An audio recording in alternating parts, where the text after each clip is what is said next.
This video is brought to you by King Ice. Get up to 30% off your order when you use my affiliate code, Badnik Mechanic, and clicking the link in the video description. The discount code is good for everything in their store, including their Sonic, Halo, and Xbox ranges. I highly recommend the Supersonic pendant, as well as the dark and neutral chows. And yes, they do ship worldwide. The first Sonic adventure is seen by many to be one of the greatest 3D Sonic games ever made. Combining well-designed gameplay with an engrossing narrative, it set the foundation and direction of Sonic titles for the next 20 years. And then the developers ignored everything that made it great and decided to release games which played themselves instead. Before they lost their minds, all the developers were told by their corporate masters to leave their homes in Japan, board an aeroplane, and fly halfway across the world to make a sequel. A game which has had such an impact that 2 decades on, it won't take you long to find fans claiming, "This is so peak." And saying something is peak is almost as good as actually making the persuasive critical argument as to why you think that. But why even bother doing that? I've been told for years that this is the greatest Sonic game ever made, and if you say otherwise, people will challenge you to a fight, and your fictional disapproving anime wives will leave you for the— hang on. The greatest Sonic game ever? Really? People think it's that good? Oh, don't get me wrong, I also think it's a very good video game well worth your time, but at the risk of sounding like every single stereotypical YouTuber who posts a spicy hot take disguised as legitimate criticism that nobody else has thought of yet, I think the first game's a lot better. So why don't we sit down, have a nice warm drink, and really take a close look at this game and see if we can figure out why it is we respond to it the way we do. This is Through the Looking Glass, a Sonic Adventure 2 analysis. And if I could afford someone to make a really cool Badnik Mechanic opening animation sequence, that would be playing right now. So, part 1?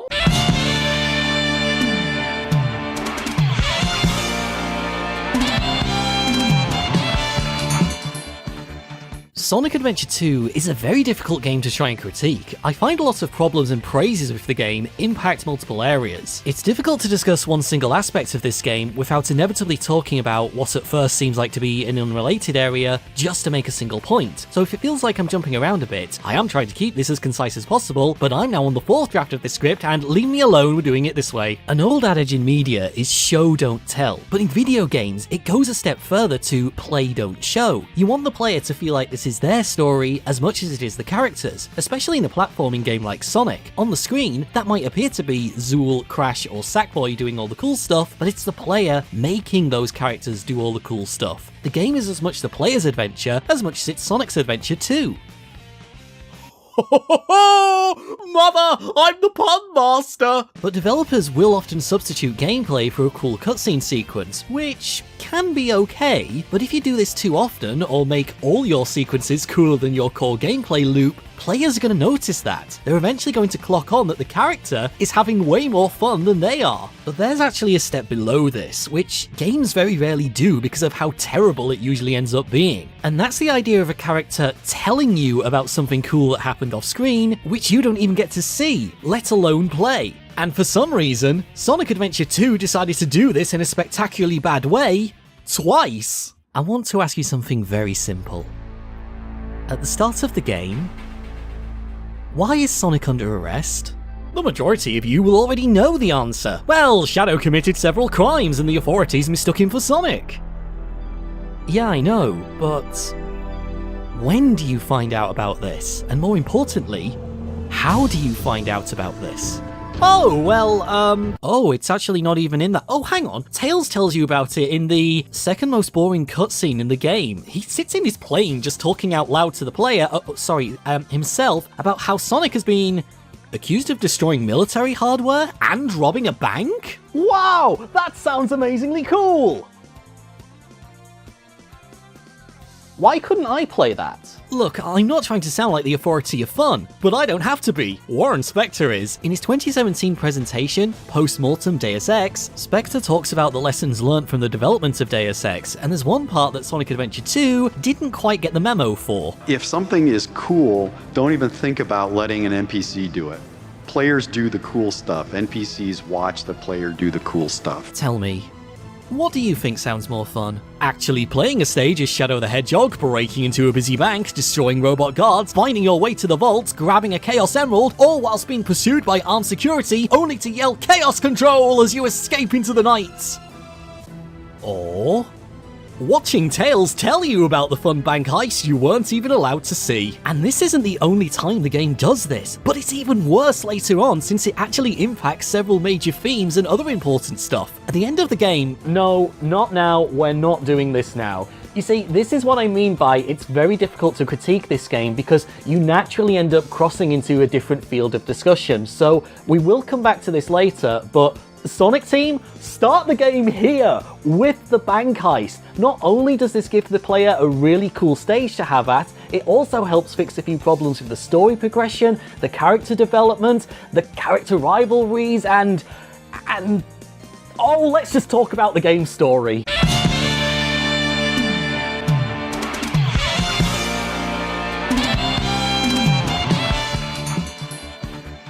Sonic Adventure 2's story gets a lot of praise, and it's very easy to see why. In terms of the events which occur in the game, it's quite epic in terms of sequences and visuals to look at, but in terms of how the story is told, it's kinda messy. Some crucial plot details aren't even included in the game itself, which does a big disservice to both the game's story and, as we'll discuss later, the themes which arise from it. For now, let's focus on one of the main selling points of the game, the rivalry between Sonic and Shadow. Sonic and Shadow have had, oh my god, 22 years of rivalry over multiple media. It's difficult to try and think back to 2001 when all we had to go on was this game alone, without bringing in feelings and memories of any other media depicting them since then, which could cloud our judgment. But if we do use this game alone as a blank canvas, their rivalry really doesn't develop that well at all. They barely interact throughout the entire story. The first time they meet is in this scene, and Shadow doesn't seem to care for Sonic, which actually works. At this stage of the story, Shadow doesn't know who Sonic is, let alone what he can do, so why should he bother wasting his time with him? I'm the ultimate life form, bitch! Sonic, on the other hand, is furious and goes to attack him, but the player is kept in the dark as to why. I should stress, withholding plot elements from your audience isn't in itself a bad idea. It can raise tension and provide anticipation for a dramatic reveal, but when the reveal is this, it really misses the mark, especially since Sonic's second imprisonment only adds to his anger at Shadow, but its impact is reduced since, well, we're gonna get to this. Let's just pop a pin in this for now. In their second meeting, we don't really know why we should be taking Shadow that seriously, unless you are a heretic who played the Dark storyline first, and in some English villages, that will have you branded as the local witch. We understand a little bit more as to why Sonic is angry. We saw him get arrested and jailed, but Shadow acts like Sonic is more of a threat, and almost as if he spoiled some of his plans. That blue hedgehog again, of all places. But he hasn't. He's been in jail since they first met. There's been no interaction between the two since that first cutscene. Sonic hasn't even made any direct efforts to stop Eggman's plans at this point, let alone interacted with Shadow. Oh wait, they're fighting now! Something major must have happened! They've come to blows, and it was because they called the other one a fake? You're not even good enough to be my fate. I'll make you eat those words! Did we miss a couple of scenes here? Your two main characters are coming to blows right now. There should have been a natural raising of the tension between Sonic and Shadow up to this point, which the player could have empathized with regardless as to who they were playing as. But instead, the impact of this fight is somewhat reduced because the player didn't have to go through anywhere near the turmoil that Sonic went through off camera. If the game had developed both the storylines to this point where the player saw the rival character and knew what they'd put the other one through, they'd want to go after them. You'd have a situation where both the player and the character actually wants to have this fight because they want payback for everything they got put through, instead of what just boils down to, you're not even good enough to be my fate. I'll make you eat those words! Oh, I guess we're having this boss fight now because someone's ego got bruised. It goes back to what I said at the start of this video. Why am I not playing the more fun, or in this case, the more interesting game? Hey, do you want to know a really easy way to help the player fully understand what Sonic has been through thanks to the actions of Shadow, while simultaneously building up the tension in their rivalry? Let them play through it. I really like City Escape. I think it's a fun level, and I've seen so many people say they also like this stage. The stage opens with such a great mystery for the player. Why are the police trying to arrest Sonic? I'm sure most people would be asking that question if they were actually fully aware that's what was going on when they first played the game. One of the biggest criticisms you can levy against City Escape is that it doesn't continue the narrative setup from the first cutscene very well. In Dan Taylor's 2013 GDC talk on his 10 principles of good game design, he notes how there's 3 types of narrative at work in a level which aid in good design. There's explicit, implicit, and emergent. Explicit narrative is anything that's explicitly called out to the player. Implicit is anything that the player figures out for themselves. And emergent is the story that the player makes up in his or her own head. Let's focus on implicit and emergent. City Escape doesn't really do implicit storytelling that well, so as a result, the emergent narrative is also lost. The stage never truly gives the impression that Sonic is being pursued by the police or that the government is trying to capture him. If you don't believe me and strongly disagree with that, City Escape is a 22 years old stage. In all that time you've played it, have you ever seen a police car? There's so little in this stage to hint that Sonic is being pursued by the government. There's one line of dialogue at the start and a police siren. Attention all units. Suspect seen heading south.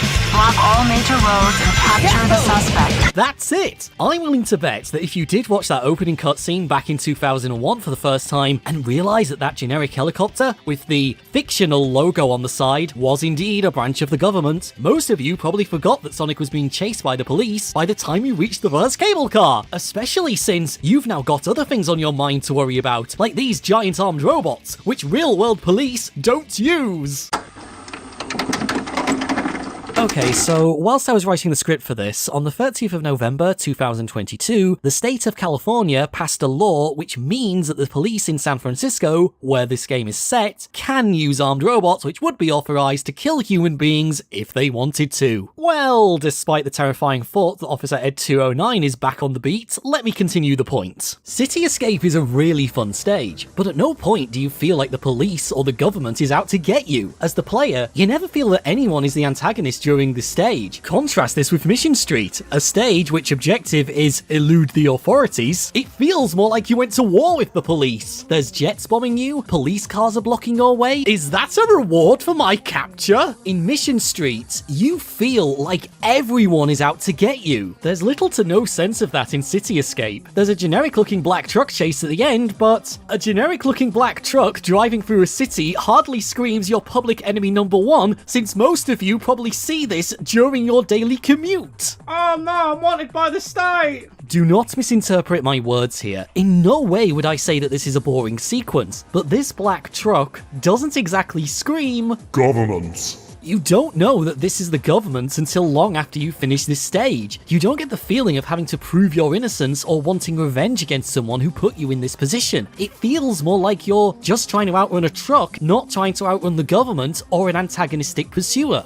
Why does this matter? Because if the game had started with the bank heist and if City Escape had more of a police presence actively trying to stop you, players are more likely to share Sonic's anger over what they've been put through. The irony here is that the game does do exactly what I've described it should do, but with another character. When you play the Dark campaign and eventually get to Radical Highway, this stage is set immediately after the bank heist. Shadow is trying to evade the authorities, and look what happens here. The military pretty much sends all it has to take you out, and as the player, you know something? It does have this weird effect on you. These puny humans and their machines, they can't stop me! You begin to sympathize with Shadow over the human citizens in this game. You start to share his belief that humans are the enemy. They're the ones trying to kill you in this stage after all. And I'll bring this up later, but this cutscene and this entire sequence will have a massive impact over Shadow's character development for the next 3 games in the series. But for now, let's talk more about this game. When Sonic and the player finally meet Shadow, and there's this realization from both the player and Sonic that he's the reason we just went through all that, both Sonic and the player is going to want payback because we share a similar sense of emotional harm caused by him. It's him that the police wanted, not us. End City Escape not with the Bigfoot boss fight, but with Shadow. Keep it exactly as the Prison Island setup. You've barely changed the main beats of the game, but now you've firmly established the rivalry, and Shadow knows what Sonic is capable of now. He's got got much more of a reason to be hostile towards him when they meet up on Prison Island later in the story. You can even end the fight the same way the game does, with Shadow using Chaos Control to escape. You've now fully shown to the player and Sonic through a boss fight that this villain is near identical to you in abilities, but he has something extra that you can't do. It also helps make the mistaken identity angle just a little bit more believable too. Since you now established that Shadow can use Chaos Control, in the Prison Island fight, have him use it! You've raised the stakes a bit more and made him more of a threat, but narratively, Sonic has more pressure on him to be able to beat this guy and eventually learn the move himself. But even with my proposed changes, you still have the issue of Sonic and Shadow just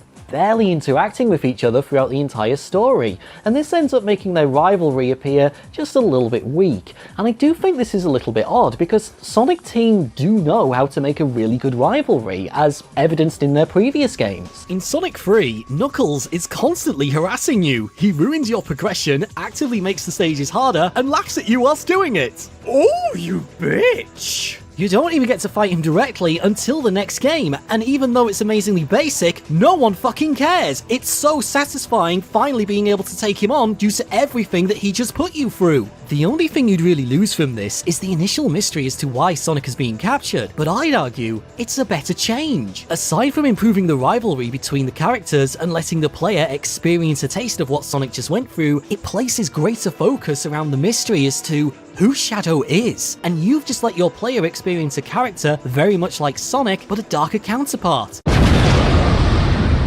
Any player is going to be asking questions about the identity, motivation, and skill set of this character. But another improvement from this is that it improves a theme that the game otherwise fumbles a bit, that being the role and actions of the wider government, which we'll talk about a little bit later. Aside from the rivalry, the story has some strange issues that pop up every now and again. One example comes in this scene where the villains discover that the heroes are onto them, so Shadow tries to intercept them. We play through Rail Canyon, the stage ends, and the villains realize that the heroes are onto them. Nothing really changes or progresses plot-wise. And then there's these minor oddities, like how Tails feels really out of place in a lot of scenes, and how his mech will just randomly vanish. I've heard a lot of speculation that part of the reason for this is that the game was heavily edited shortly before release. Tails wasn't originally going to be part of the story, and there's quite a lot of evidence to support this, such as the game code itself making very little reference to him. But giving credit where it's due, considering how the game is trying to tell two large narratives that intersect, it's pretty good for the most part, though there is one instance where the storyline does contradict the other, and it has to do this in order to give each campaign a sense of a successful climax. Each of the two scenarios end the same, with Sonic and Shadow having their race to the Eclipse Cannon, and both being depicted as finally beating the other. The devs didn't have much of a choice. They need to give the player a sense of victory for beating either scenario. But narratively speaking, Sonic must be the one who wins this race in order for the plot to make sense, which is ironic because I think the Dark storyline ends the stronger of the two. Eggman believes he's triumphant, and then suddenly Gerald's failsafe kicks in and locks him out. In the last story scenario, we see him desperately trying to figure out what's gone wrong. But in the hero's side, it cuts to Tails, who gets a call from Sonic telling him to look out the window. And I always forget about this cutscene. The Eclipse Cannon explodes, and Sonic is seen grinning. We don't even see how he got to the cannon, or even what he did to make it blow up. He's just hanging there, and then he awkwardly re-enters the control room in the last scenario. Hey, wait a minute! How come we didn't get to do that? We don't even see him reach the Eclipse Cannon, let alone play a cool sequence where he blows it up. That would have been awesome! Players do the cool stuff. We just see the explosion, and then Sonic grinning as if to say, I do the cool stuff. Not you! You see what I mean about how there's a more fun version of this game out there? Put this in part 1 with the bank heist.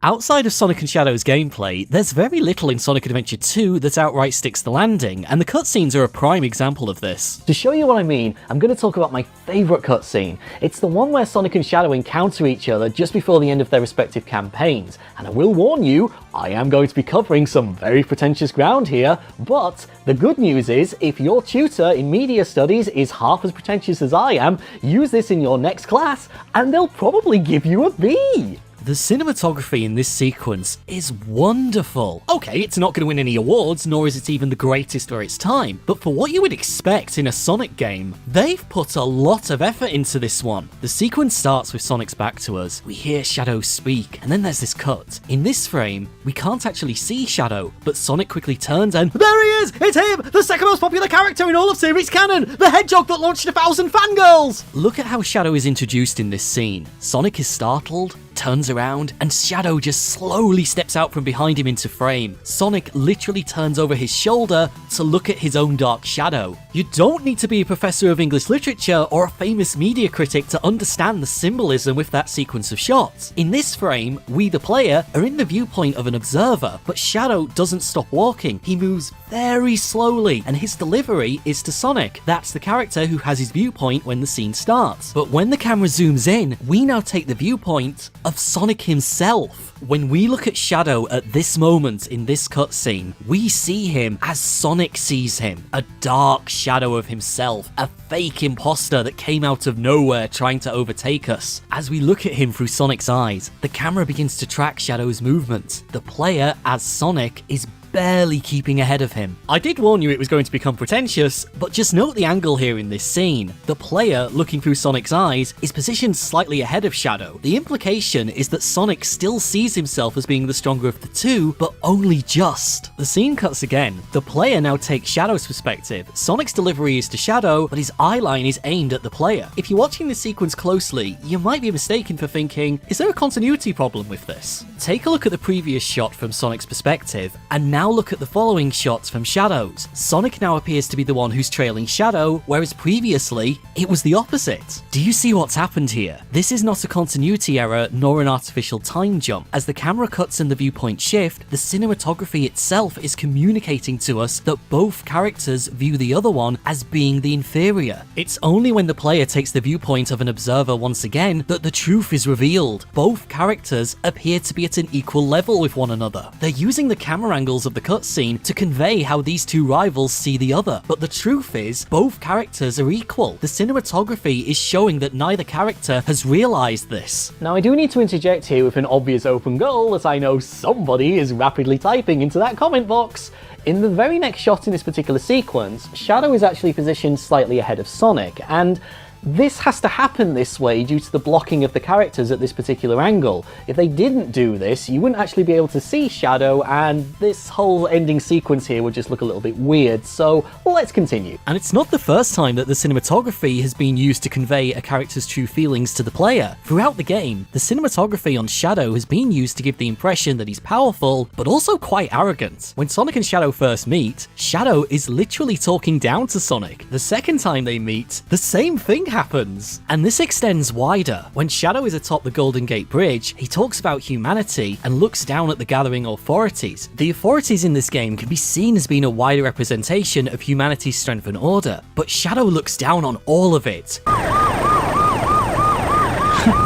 How pathetic. He doesn't see it as being anything special, he's above all that. Humanity and what it represents to Shadow is completely beneath him. There's so many sequences in this game where Shadow is talking down to someone, or a representation of a more powerful figure. Hey, have you ever noticed how utterly illogical Eggman acts in the scene where he releases Shadow from the stasis chamber? The chamber is kept 10 to 20 meters below the console. It rises up so the scientists can access it. But Eggman, the utter mad bastard, jumps into the pit. The chamber then rises 20 meters into the air, and Eggman is now stuck down here. Why did Eggman do this? Because with Eggman trapped down here in the pit, we can now have a shot composition displaying Shadow looking down on someone. And in this case, it's Eggman, the representation of all evil and power in the entire series. Shadow's literally and figuratively looking down on everything that he represents. Through the cinematography, the game is showing us that Shadow views himself as being above everyone. It's almost as if having the nickname Ultimate Life Form, bitch! might have caused some degree of arrogance in Shadow. But the sequence just discussed also gives some insight into Sonic's characterization too. The pair have been compared and mistaken for one another throughout the entire game, and now the cinematography is showing us that Sonic is starting to view Shadow as beneath him. This is despite the fact that in all their encounters, Sonic hasn't won a single fight yet. Some of you might want to argue that this is just Sonic being confident at last, but I'm not so sure. Sonic's demonstrated some questionable character traits in this game. During the prison cell scene, look at how he reacts to Amy's playful comment. And in the Japanese script, he's even more arrogant. He's too proud to admit that he got captured by the military because he was ambushed, and instead tries to claim that he did it on purpose. 困りのようですけど。俺は俺の偽物の手がかりを探すためにわざと捕まってんだ。 Well, no, because, you see, I meant to do all that. Even Amy says his attitude sucks, and he doesn't even thank her for letting him out of the prison cell. He's also the one who starts both fights with Shadow, who I might point out in both encounters doesn't want anything to do with him. The second encounter, Sonic's the aggressor because his ego got bruised. And now the cinematography is showing us that Sonic views Shadow as being beneath him. Maybe Fleetway Sonic is a bit more game accurate than some of us want to admit. But wait, there's more! With each new cut in this sequence, the camera gets closer to each character. It's an old trick to help increase tension and add to the sense of claustrophobia, but look at what else is going on in this scene. The character's walking pace gradually increases. The final fight between Sonic and Shadow actually starts in this cutscene. Sonic starts walking to keep up with Shadow because he doesn't want to be seen as being weaker. Shadow responds and both characters enter a jog, and then it becomes a full-on sprint until the sequence ends. Neither character wants the other to believe that they're weaker. And if it wasn't for the sound mixing in this game being awful, you can actually hear this happening. While Shadow steps aside, silent, Sonic's are audible. You can hear his increasing pace. It's another very old trick that it resembles a heartbeat getting faster and faster as the tension rises. You know, what can I say? I die hard. So, there's more to you than just looking like me. I see. But you know, I can't let you live. Your adventuring days are coming to an end. You don't need to be told a boss fight is about to start. The cinematography and the sound design is doing that for you. Let's take a look at another example of a really well put together cutscene. This one between Knuckles and Rouge. Tiny interactions between characters are very important. What might seem like a minor decision can add a lot to a scene. And in this one, there's a lot going on. Despite Hunnid P's music trying to ruin this moment, the way Knuckles and Rouge just slowly look at each other and maintain eye contact for just a few moments, and then Rouge breaks away when she realizes what's happening. You can tell they've developed an attraction for each other. Throughout this scene, the player is placed in the role of an observer, but right after Rouge pulls away, the player takes the viewpoint of each character. Despite calling Knuckles a creep and pulling away, her vocal delivery here is playful. You just wanted to hold my hand, didn't you? That's why you saved me. You're such a creep. And look at her body language. She's completely open, has a slight smile, even leans towards the camera. Oh, if you're wondering what all this text on the screen is, that's one of the many awkward pieces of research I had to look at from PhD professors of human psychology and communication who write articles claiming this is how people flirt. Oh, that's what I'm doing wrong. I'm not an expert on bat-based women, but I guess you could call this sequence flirting. Much like with Sonic and Shadow, the cinematography and composition of the cutscenes are playing a huge part in how well this is executed. As Rouge begins to flirt with Knuckles, we take his viewpoint. At this moment, Rouge isn't just flirting with him, she's also flirting to the player. Oh, Rouge flirting with the player. Hey, I bet this is the reason why they ended up making that giant 21-inch tall Rouge the Bat plush, isn't it?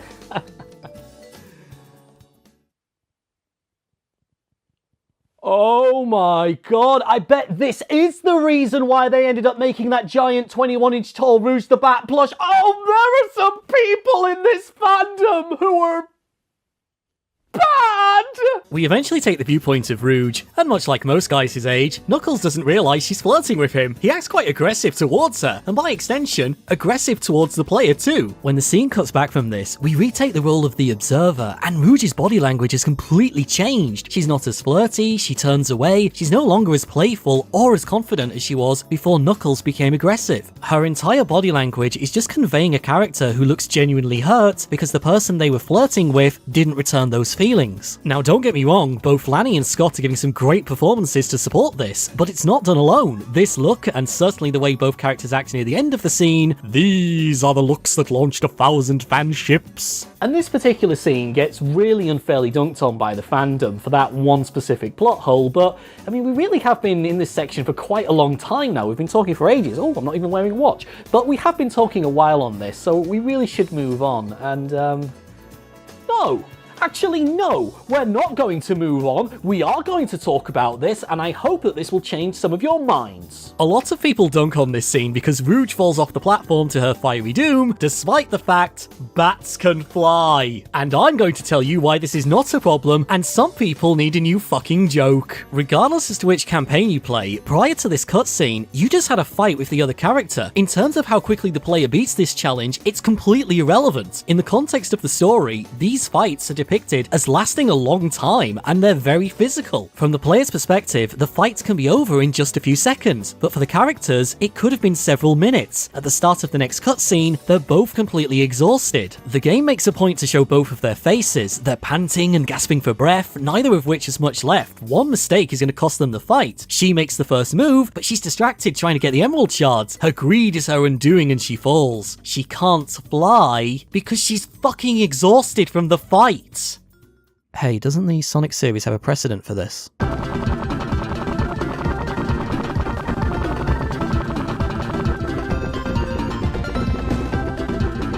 So I've just given two pretty in-depth examples as to why I like the cutscenes in this game, but here's the thing.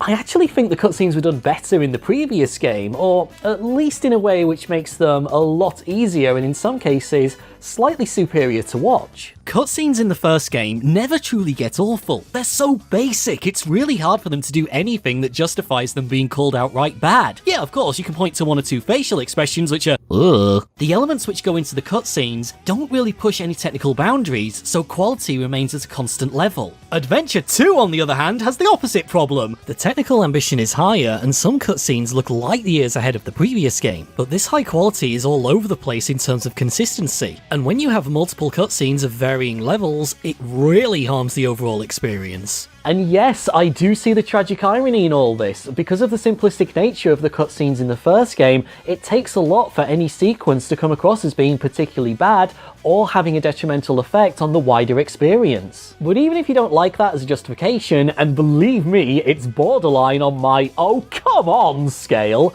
let's take a look at the character's animation in a few scenes, specifically with regards to their acting. In the first game, character animation was far from perfect. It's hard to look at any scene and not laugh or wince at some of these. I mean, what is this? But whilst the facial animation is criminals, they were very clever with how they handled body language and gesture to aid in communication with this game. In most cutscenes, characters are static when they talk. Yeah, there's the idle animation, but most of the time, there's very little movement in the cutscenes. A character will often walk into position, and then that's it! They stand there for the whole scene just talking. Most of the effort to communicate is done through the voice acting and the ugh. But every now and again, a character will perform a gesture or a unique animation that you can't otherwise do in the game, and it adds so much weight to the scene. Take a look at this sequence with Sonic and Amy when they're going to Twinkle Park. They're just walking down the street. Amy hears a noise and turns to see Zero. Look at Sonic's animation here. His entire body posture changes in one motion. It's a strong movement. You don't need the dialogue box to tell you what he's saying, the posture change alone does it all for you. When Amy distracts him, his eyes turn to look at her before he turns his body. His body language is communicating so much here. He's distracted, concerned for what's happened to Amy, but he still hasn't fully let his guard down.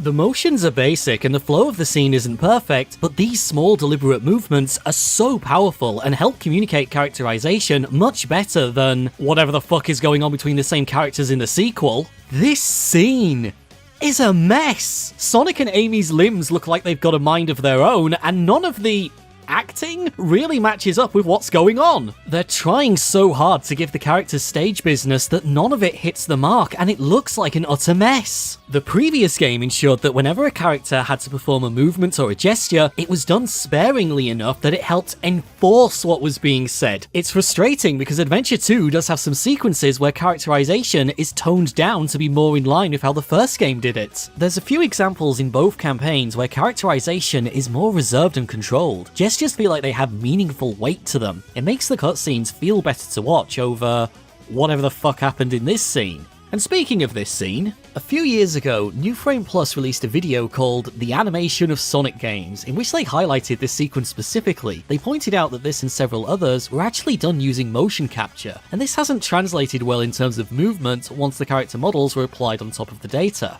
It may also explain why in some sequences, the characters are gesturing wildly. The motion capture performers don't really know what to do as they try to react to the game's dialogue, so they're literally doing anything to try and make it entertaining. And this is why I've used the words acting and animation somewhat interchangeably. I genuinely don't know what is the correct context for describing characterization here, but regardless as to what you want to call it, it makes the cutscenes less enjoyable to watch and harms the reception of one specific character. You know what? We're going to branch off here. How the cutscenes destroyed Amy Rose for the next 10 years.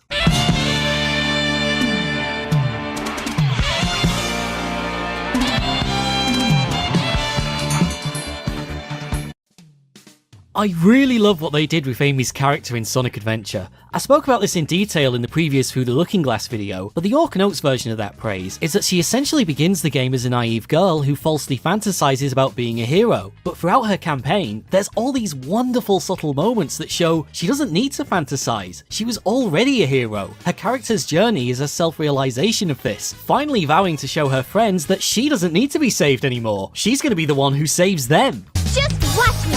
I'll make that Sonic respect me! Yeah, you tell him, Amy. We'll show him what we can do in the next game. Oh, you need rescuing again. Ah! In fact, in the last video, there was a guy in the comments who actually said they did a proper dirty in the sequel, and you know something, I kind of agree. Compared to the first game, Amy's depiction in this game is... Ah! What? However, I don't think it's as simple as to say the reason she comes across poorly is due to her storyline. I think it's way more complicated than that. I think it's more to do with her actual characterization over her story beats. And to show you what I mean, let's take a look at the very beginning, her initial first impressions. Amy mistaking Shadow for Sonic is a bit odd, but lots of people are doing that in this game, so why not her too? And I'm even kind of okay with her needing saving in her first appearance. Well, at least I'm about 88% sure I'm okay with it, because it's not Shadow or Rouge who frightens her, it's Dr. Eggman. Ah! You know, the main villain of the series who turns animals like her into mindless robots? If Amy being scared here is a problem to you, I think you're missing the wider context of this moment. Amy has just broken into a military base, she then makes her way into a maximum security jail, breaks out her boyfriend, almost completely unaided. Oh my god, Amy's quite a badass in this game. I can only imagine what else she'll— Did she pickpocket that key card? This directly continues her confidence and belief in herself from the previous game. The running gag is that the boys don't really give her a chance to prove herself. That's not really her fault. She catches up with them at every opportunity and is ever present in the campaign. The only other time that Amy has a truly negative moment in this game is when she needs saving a second time. From Eggman, who literally ambushes her and points a gun at her head at point blank range. Oh. Whenever Amy appears in the story, it's never in a selfish capacity. She's always present because she wants to help someone else. She displays the same kindness and even empathy that she showed in the first game, and in the scene with Shadow, this becomes her ultimate strength. She's the only character at this moment who could have possibly got through to him. No, really, think about it for a moment. Sonic has been a rival for the whole game. He's not going to listen to him. Shadow has been using Eggman and doesn't trust him one bit. Rouge betrayed whatever trust she had by revealing that she's a spy working for the government who... Shadow has some history with. He's seen Tails trying to disrupt his plans, and Knuckles is getting busy with the bats.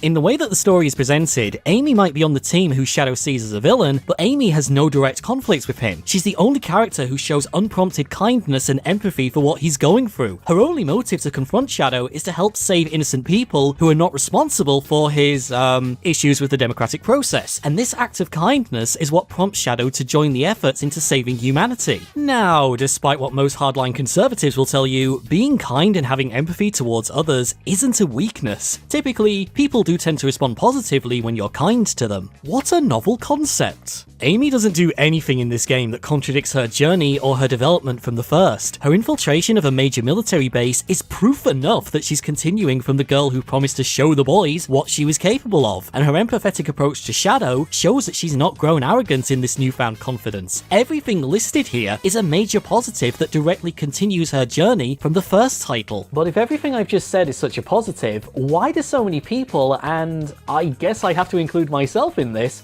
think she comes across so poorly in this game? Because whilst her actions continue her positive journey from the first game, her physical characterization is the polar opposite of that confidence. Take a look at this scene from the first game. If I were to ask you, what's going on in this scene? You can probably get a good idea just from the characterization alone. Amy's trying to comfort and reassure the bird. All she's doing is one tiny motion, just stroking its head. She might tell the bird everything will be okay, but you don't need to hear this to understand she's trying to reassure someone and give them comfort. Her actions are already communicating this to you. As the scene plays on, Gamma demands the bird. Her expression and body language reacts in kind. It's such a simple animation, but it communicates her bravery and defiance so strongly. And as we've already discussed, it's not the only time that the game uses simple but deliberate animations to help make the characterization feel that much more believable. Her final confrontation with Zero is especially good with this. Look at how her body language changes from concern to pure rage. You don't need to be told. Now you're gonna get it! You can see it manifest in her physically. When she walks towards the camera at the very end, they just use her normal walking animation, because it's a strong, confident, deliberate movement. Anything else would distract from this. The player leaves Amy's campaign feeling like Amy is more confident, because her body language, posture, and movement all make it look like Amy herself also believes this. I wonder if the sequel also gives that impression. After walking into the cutscene looking like an alien wearing Amy Rose's skin, she takes 2 steps backwards and nearly falls over. The game was going for frustrated and annoyed, but because it's not done well, it just looks bizarre and it reflects so poorly on her. We don't see that capable girl who was defiant to Gamma, who stood up to Zero, who earlier in the game was genuinely pissed because nobody was giving her a chance. We instead see a child stomping their feet, throwing a tantrum because they couldn't go and play with the boys. And this scene further proves my point. Amy runs into the room to confront Shadow, and whilst her facial expression is a bit ugh, her running cycle is normal. She's not doing any of these outlandish gestures that plague most of her other scenes. She appears more confident than she has done at any other point in the game because she looks like she believes in herself. This is the confident character that we saw at the end of the first game. But when she reaches Shadow, her confident posture has been replaced with that of a socially awkward fictional anime girlfriend.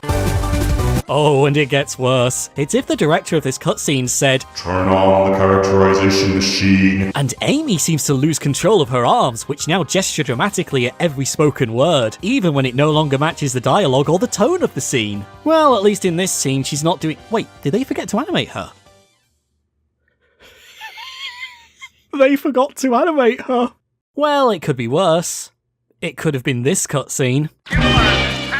In the final scenario, there's 2 cutscenes which I'd really like to highlight. One is done quite poorly, and the other, well, like most relationships, it's complicated. Let's discuss the really bad one first. Remember how earlier we talked about that Tails cutscene, and how it was really bad because it's just an exposition dump with utterly nothing going on? Well boys, that was just a warm-up act. There's a final boss of an exposition dump waiting, and it's only available on permadeath mode.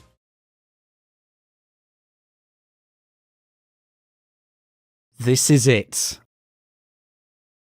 For almost 2 minutes, the player has to endure the camera swaying through this room as unreadable text appears on the screen, listening to Gerald Robotnik narrate about how horrible life and the world and the government has been to him. For 2 minutes, the player is held hostage to these visuals. A scene which drags on for so long that when the camera pans back round, all the characters that were here at the start have vanished. I guess they went to look for something more enjoyable to do. Do I even need to go into this? The voice actor is doing all the heavy lifting in this scene, and I can see what they were trying to do with this decision. But this is a visual medium. We could get so much more from this if we were given some visuals to accompany the narration. Even static still imagery would have been better than utterly nothing at all. They could have given us a glimpse into what he went through to at least try and make Gerald's actions a more grey area territory for discussion. Presented as is, it comes over as nothing more than the ramblings of a mass murderer's manifesto as he tries to justify the murdering of innocent people right after he's offed himself. Oh, and this isn't the last time we're going to talk about Gerald because, oh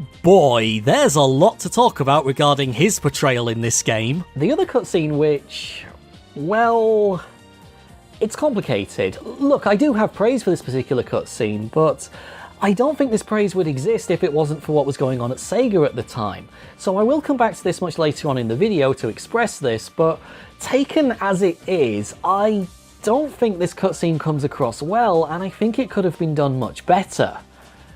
And that cutscene is the one that plays during the ending credits. I really like the premise of this cutscene. It starts off really strongly. Sonic enters the room and he doesn't say anything. His eye line is to the floor. He just shakes his head when he's asked, "Where's Shadow?" He then gives Rouge the ring. She takes it. It's the first time that these characters have physically interacted. This moment just feels so impactful. Not just because the voice actors are doing a good job, but because the characterization is showing us how important it is even in a Sonic game. The facial expressions, the body language, the posture, the speed Sonic walks into the room, how Rouge turns away from him for just a moment. She's asking, do you think Shadow would have destroyed everyone on Earth? But everything about her body language suggests it doesn't matter what Sonic tells her. She already doesn't believe he would have done that. She seems genuinely upset. The way these characters are animated here is adding so much more emotional depth to this scene. The problem is that with the rest of this sequence, the credits begin to roll and they obscure the characters, and you kind of lose all this subtle interaction, and this is a shame. It would be great if we could remove these. Oh, look at that! Oh, look at that.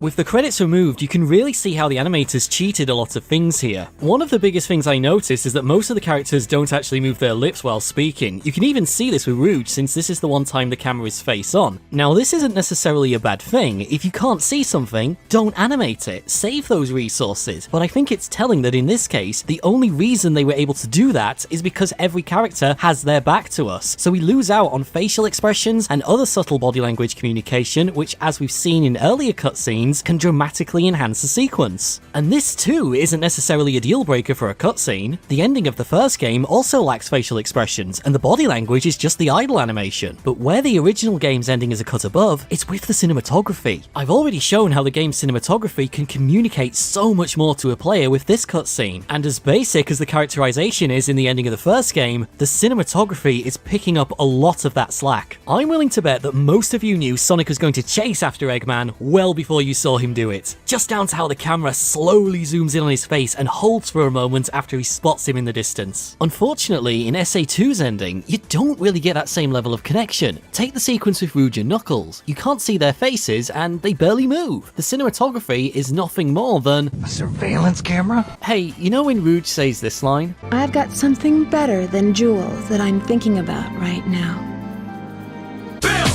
You can tell she's referring to Knuckles.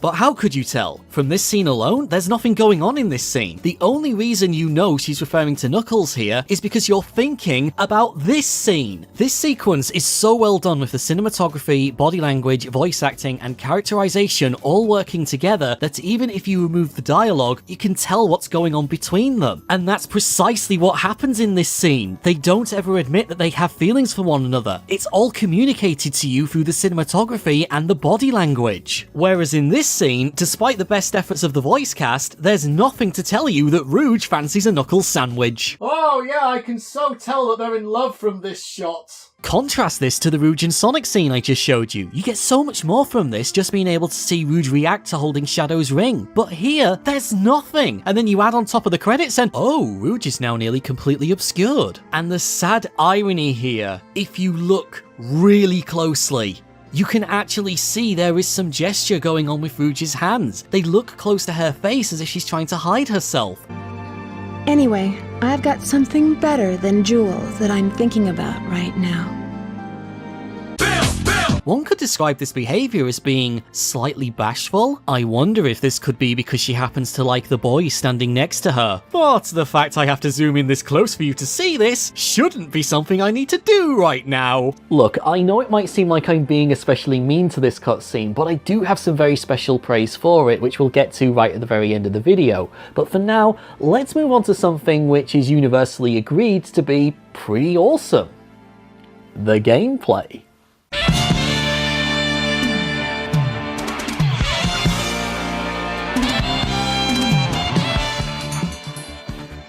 Sonic Adventure got a lot right on the first attempt, but playing the sequel, you really do see how the first game didn't quite hit the mark. For lack of a better explanation, everything just feels better. Basics like movement and even mid-air control just feel way more precise than the first game. But one of the key changes to the gameplay is that they changed the emphasis from merely getting through the stage as quickly as possible to be more in line with Sonic's actual personality, and this elevates the gameplay way above that of the previous game and from most automated era 3D games that have come since. And to show you exactly what I mean by that, we need to take a look at this little video game. The opening sequence of Sonic CD is probably the purest interpretation of Sonic in any media. How Sonic is depicted here is contrary to how most modern Sonic games encourage you to play. Look at this scene. The quickest, most efficient route is to just follow the path, but Sonic doesn't do this. He spots an oddly shaped tree and performs a few loops on it. This small cliff, jump the gap, no! Drop down and use acceleration and momentum to catapult back on course. This water section, well, the exit is this way. But first I have to run over the water, perform a wall run, and then exit left. Yeah! The intro for Sonic CD emphasizes that Sonic doesn't take the quickest route through a stage. He takes the route which is the most challenging and fun.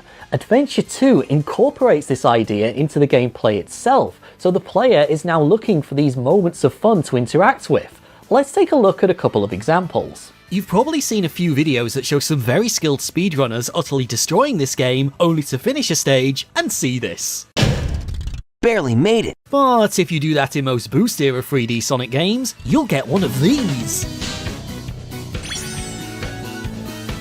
The Meta Era? Oh, fuck off. We're not calling it that. Look, the Meta Era is a stupid, silly phrase that doesn't accurately describe either the design mentality or the player experience of those games. I, however, have a much more accurate name to give it. Automated era games like Generations, Colors, and even Frontiers don't really care how you get to the end of the stage as long as you get there reasonably quick and don't die. Do all of that and you'll probably get one of these. You're such a good player, and now all your friends will know you're a good player because you've been told you're a good player. But Adventure 2 has a key difference with its ranking system. It's point-based, and time is only a partial weight of the final score. Defeating enemies, collecting rings, even picking up items all contribute to your overall rank. It's not as simple as the Boost games. You still have to get through a stage quickly, but now you've got to get through the stage with style, baby! When players realize that getting through a stage quickly isn't enough, they're naturally going to start looking for ways to increase their score. This encourages them to actively engage with the level elements, but doing this doesn't just give them a high score, it also shows them new alternative routes through a stage and more things they can interact and have fun with. Suddenly, you're not just a player trying to beat the stage in the game, you're more closely in synchronization with Sonic's personality. You're not taking the most efficient route, you're taking the route which is more interesting and fun to take. You're taking the route that Sonic himself would take. I'm willing to bet that most of you who play this game always go for one of these ramps in the park area of City Escape, even when you're not trying to get a high rank and despite the fact it's faster to just follow the direct pathway out of the park. So why does everyone do this if the ultimate goal is to just finish a stage? Well, for one thing, there's rings up here, and who cares about efficiency when it looks this cool? The developers knew that once players realized there were ways to increase their score slightly off the critical path, if they made these elements fun to use, players would be paying closer attention to the level design of each stage for more things to interact with, not just because it would increase their score, but because they wanted to. Take Pyramid Cave. You probably noticed these hoops up here and wondered, what happens if I jump through? Oh hey, it increases my score. I bet most of you always do this even when you're playing for fun, despite the fact it's faster to just simply run through this whole section. Why go out of your way to do this? Because it's fun, and I'm willing to bet that's what Sonic would do. It also lets the developers hide fun stuff for you to find that not only increases your score, but also presents a fun challenge for you to defeat. Probably what Sonic would also do. For decades,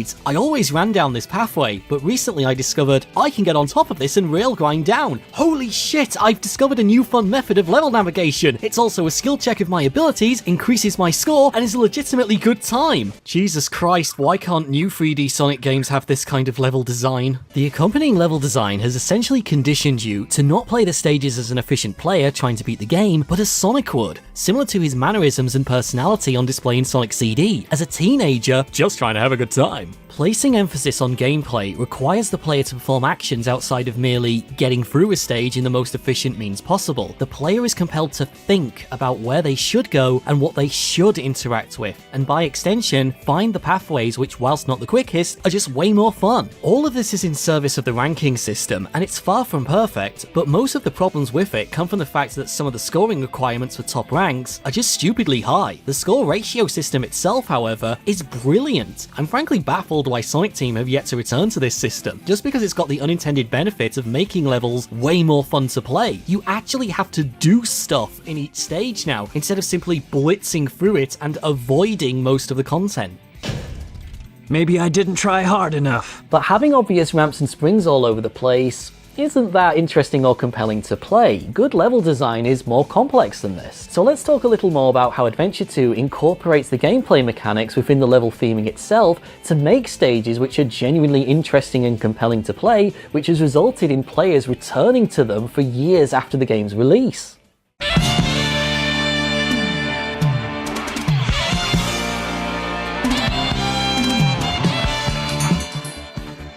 Whenever someone talks about level design in video games, it's very often they'll simply think about the process in which the player travels from point A to point B, aka the layout of the stage and the objects and obstacles in their way. But level design also includes how well the theming of the area is incorporated into that, as well as a bunch of other very important things that actual level designers are now angrily typing into the comment box. How dare you trivialize my profession, you bastard! For the most part, Adventure 2's level design is pretty good. The opening stage is designed to successfully explain the core concepts of basic controls way better than the first game did. In the previous Through the Looking Glass video, I mentioned that aside from Sonic Adventure's opening boss being amazingly cool and subverting player expectations in that it's not a great big robot trying to bash their heads in, it's this cool water creature, it also gives new players a full understanding of how to move and control in a 3D environment in what might be their first time using a Dreamcast controller. But Adventure 2 looked at its dad and said, "But Daddy, I don't want to start with a boss. I want to start with a stage and be a dancer." And this is actually a way better decision. The problem with starting your game with an enemy encounter right away is that you'll always have some players who need a grace period to learn what to do. Even basic stuff like how you move and jump, there's always going to be some players who need a few moments to understand what the game is asking of them. Every video game is somebody's first. Forcing them to act instantly or else they'll die isn't necessarily a good thing. Even From Software's most punishing games very rarely force the player into combat almost immediately. There's always some time to understand basic control functionality, but considering that the first adventure game was not only a console launch title, but early into the start of 3D platforming, this probably wasn't a good choice to start with Chaos Zero. The opening moments of City Escape provide a really good way to both safely teach the player basic controls and provide an exciting set piece. Along with causing hundreds of thousands of dollars worth of damage to private property, the game is providing a safe and exciting sequence to teach the player a very simple mechanic: how to control Sonic. Even if you do everything you can to avoid being on the FBI's most wanted list purely for vandalism, you'll eventually have to steer Sonic. The level design isn't a straight line. It has 90-degree turns, meaning the player will have to naturally engage with the controls just to make it through what at first appears to be a near-automated spectacle segment. Once the player makes it through— oh my god, I didn't even write that in the script. Once the player makes it through, they land in this small but very safe area to learn other controls, how to move forward, and even jumping if they're feeling very spicy. But there's more advanced stuff you can learn here. You see that grind rail? What happens if you jump on it? Oh, that's a method to navigate the stage. Without any kind of tutorial prompt, the player has been taught so much in terms of how to play the game and advanced navigation, just through how the opening segment was designed, and they didn't even have to worry about a boss trying to eat them. Much like the Emerald Coast, the rest of City Escape allows you to become highly competent in most of Sonic's moves. You want an entry-level example of basic platforming? Here's a few sections to teach you that. Examples of momentum being useful? Why, sir, we've got these for you. Fighting enemies, chaining homing attacks, picking up Omochao and defeating enemies by throwing him at them? NANI?!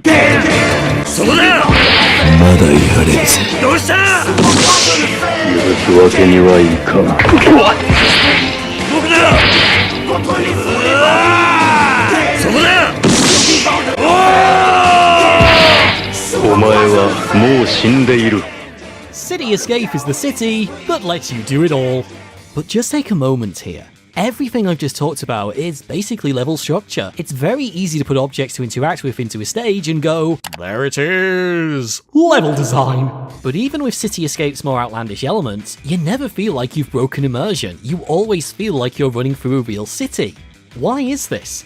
Well, most people will conclude, it's set in a city, you stupid bastard! yes, I know it's set in a city. What I'm getting at here is, you've probably played games which have amazing theming before, but something just feels a little bit off. It never feels like a real lived-in real-world environment. It feels artificial, like a level designer created it. Some critics will often use the phrase gamey elements to describe this, but City Escape never really falls into that trap. It feels like you're playing a real-world environment. Why is this? Adventure 2 manages to avoid this trap because it incorporates, or rather disguises, the gamey elements into the architecture of the stage theming itself. Very few things, other than the obvious ramps and springs, tend to stick out from the environments that you're playing in. Let's take a look at the go-to example for what I mean. A huge part of the gameplay is rail grinding. In the first stage, the grind rails are the handrails of the city staircases. This never sticks out as being a mere gameplay mechanic because we see handrails on staircases in our own towns and cities virtually every day. The level designers are using our own real-world understanding of what we expect to find in our environment to disguise gameplay mechanics as part of the architecture of the stage itself. Once players realize they can interact with what seem like normal parts of the stage theming and infrastructure, they're going to be paying closer attention to details in future stages just to see if they have some functionality too. Hey, are those just safety rails for decoration, or can I actually, oh okay, I can do this and increase my score? Those aren't just jungle vines, you can grind on them. Can I grind on the suspension cables of this bridge? I don't know, but in this game I can. Even the most outlandish stages attempt to blend these mechanics into the theming. Yes, these grind rails are more obvious, but they're power lines. They don't feel like forced gameplay mechanics because not only are they incorporated into the setting, but also the wider narrative. At this moment in the game, they're being used to power the Eclipse cannon. Do you see what the game is doing here? Think back to that clip I played of Dan Taylor's GDC talk a few parts ago, about how there's 3 types of narrative pillars at work in a level. There's explicit, implicit, and emergent. Let's take a look at how the various gameplay mechanics in this one level aid with the narrative storytelling and the impact that has on us playing the game. The explicit narrative is that we know Eggman's trying to power up the Eclipse cannon, it's been told to us in the cutscenes. The implicit narrative at work are the grind rails. In some areas, these look a lot like power cables, especially with how it looks like there's energy pulses rushing through them. In this instance, the emergent narrative we gain from this is that Eggman is succeeding in charging the cannon. All this energy is going in the same direction from all over the space station. You can practically picture him in the control room trying everything just to power up the cannon. The player now has a greater sense of urgency to make it through this stage just to stop him. None of this feels like an artificial inclusion of gameplay mechanics because it's either designed as part of the architecture to encourage players to focus and engage with the setting, or it helps create a deeper narrative.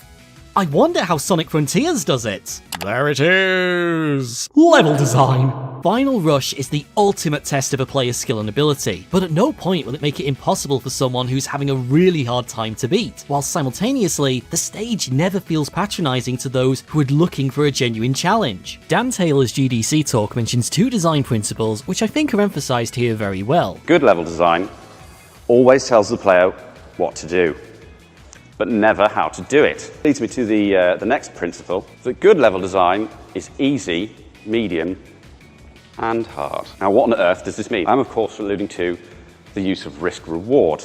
Take a look at this obstacle that appears in Final Rush. It's used multiple times and there's no way you won't have seen it. It's a simple platform with a grindable power line running over it. Players have to get to the top of this in order to progress. Well, that doesn't seem too bad.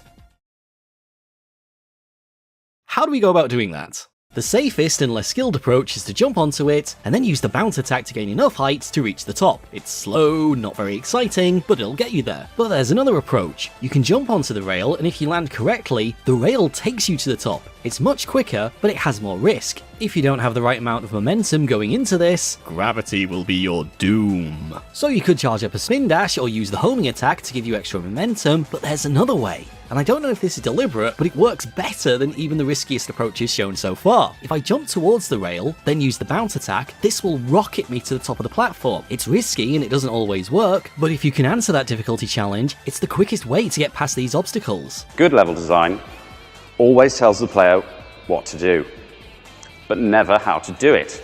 Do you see what's happened here? The game has given you a multi-difficulty obstacle that you, the player, choose how to approach based on your own ability or feeling at the time of the encounter. The game is encouraging you to use all the mechanics it taught you to present you with a clear risk-reward obstacle, an obstacle that drastically changes the experience of playing the stage depending on how the player decides to overcome it. Sonic games usually utilize a multi-pathway system to handle player skill and ability, or risk versus reward. The lower path is slower and requires less skill. The higher path is faster but requires more skill. So I'm not going to waste time now debating the benefits and the drawbacks of that system. I'll save that for when I eventually cover colours and generations. But Adventure 2 doesn't really commit to this idea. It relies more on the trick and move system to make the routes feel more unique. Typically, Adventure 2 will provide the player with a single challenge that has multiple ways and approaches to overcome it, much like me at the moment trying to overcome accidentally spilling this very full mug of coffee all over my lap right now. But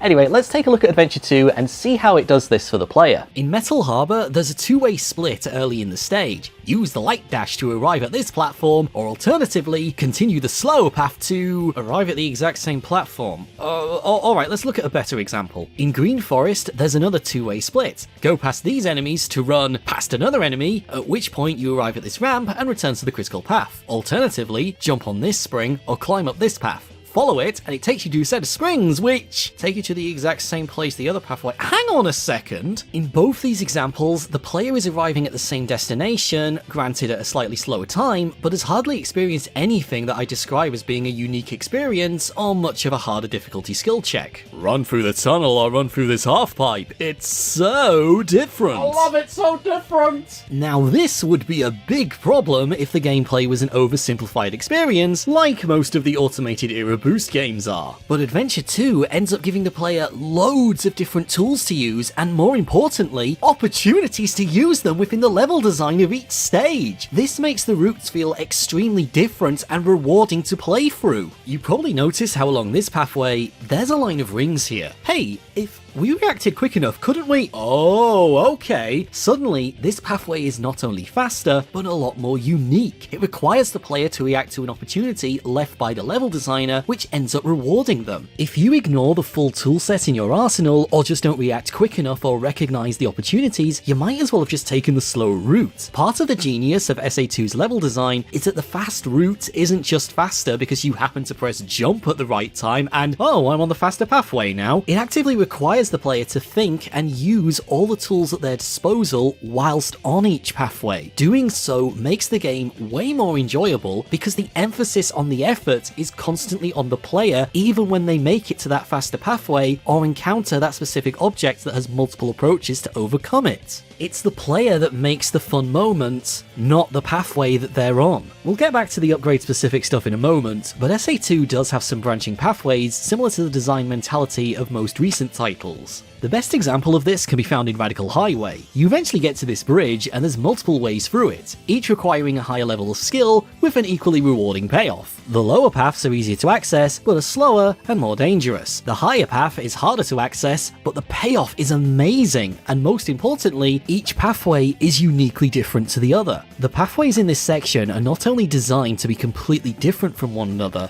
but they also require a completely different skill set in order for you to progress, ensuring that no two pathways feel the same. The level design in this one section is so good, I almost want to give it its own chapter, because not only are the pathways different from one another and only accessible based on the player's skill and ability, once you access these pathways, there's multiple ways through them based on your skill and ability. The mid pathway has two ways to access it. One drops you off on the platform and you run towards the awaiting enemy, but the more complex approach lets you control Shadow whilst he's in the air, and you can land on this hidden grind rail. This gives you an additional score boost. This pathway is designed so well because it's challenging the player on a cognitive level. The first test is the player having to mentally perform a near instantaneous vector calculation. How fast is Shadow going, which determines when the player presses jump based on Shadow's position on this ramp. The second test is one of both recognition and a further vector calculation. Based on where the player is at this position, they've got to move Shadow so he lands on this grind rail, assuming they recognized it was one. Passing both of these cognitive tests rewards with both a cool spectacle sequence and additional points for the player. Oh, but this pathway isn't done with you. You can then grab this bar and swing over to the platforming section. Alternatively, a much harder option is to run along the support beams, which again allow you to land on another grind rail. The catch here is that the easier platforming section doesn't give you enough freedom of movement to land on this. Even the higher pathway where you grind along the suspension cables has multiple skill checks. You can just grind all the way to the end of the bridge, or alternatively, go for the golden beetle, giving you a huge boost to your score. There's then a final skill check where you can perform a trick on the last jump, which also rewards you with an extra life and a huge score bonus. Do you see what I mean now? About how unlike the automated era games, and I include Sonic Frontiers in this, where simply getting on the pathway guarantees epic moments, in SA2 it's the player's job to make the epic moments regardless as to which pathway they're on. And yes, even the slowest pathway under the bridge has additional skill checks at the very end. This is one, if not the gold standard, for how you should do multiple pathways in a Sonic game. But this is also probably the only place in the game in which it does this to this degree. And this would be a big problem if it wasn't for the fact that the level design presents the player with smaller moments that are within the critical path itself in order to provide the player with a unique experience. I don't think that these are that big a deviation to be classified as an alternative pathway, but they're different enough to fool you into believing that they're more complex than they first appear. There's 3 examples I'd like to show to illustrate this. The first is in Rail Canyon. Right away, you have 2 mini branching pathways. Hit the booster and the springs, and slowly climb onto this point. Or, jump over the booster, balance along this platform, hit the spring, and get to the location faster. Both of these routes require a completely different set of skills and have a variance of difficulty. Both offer a unique method of travel through this short part of the stage, but neither pathway is taking you that far. And that's okay, because the difficulty challenge and the onus to overcome it is on the player to think and calculate vectors and trajectories for each route. It makes these pathways feel way more complex than they actually are. Later in the same stage, you get to another path split. Both of them take you to this location, and both require the exact same skill set, merely jumping on these things. You're now probably thinking, how is this a good example of multiple pathways since both are near identical? Well, how they differ is with the rewards that they offer en route. One has more items to pick up, but requires the player to take a few risky jumps off these floating platforms. It's a completely optional but rewarding skill check for players if they want to test their abilities. This alone makes this pathway feel uniquely harder, but the reality is, in terms of just getting to the top, they're almost the same. The final example can be found in Final Rush. The very first thing you see in this stage is this! Oh, that's a lot of pathways. And yeah, it is, but they're not that uniquely different. Virtually every single one of them behaves in the same way. You're just grinding on rails to the same destination. Well, that doesn't sound too good. Let's take a closer look. The left pathway is stupidly difficult. It's really easy to fly off the landing platform, and this ramp likes to launch you into outer space half of the time. But don't worry, it's worth the difficulty, because there's an extra life up here, and at the very end of the path is the Chow Garden Key! Well, unless you've had a lobotomy, you're probably not going this way again. Well anyway, that's gotta be the hardest pathway, so let's go this way now and have ourselves a nice relaxing time.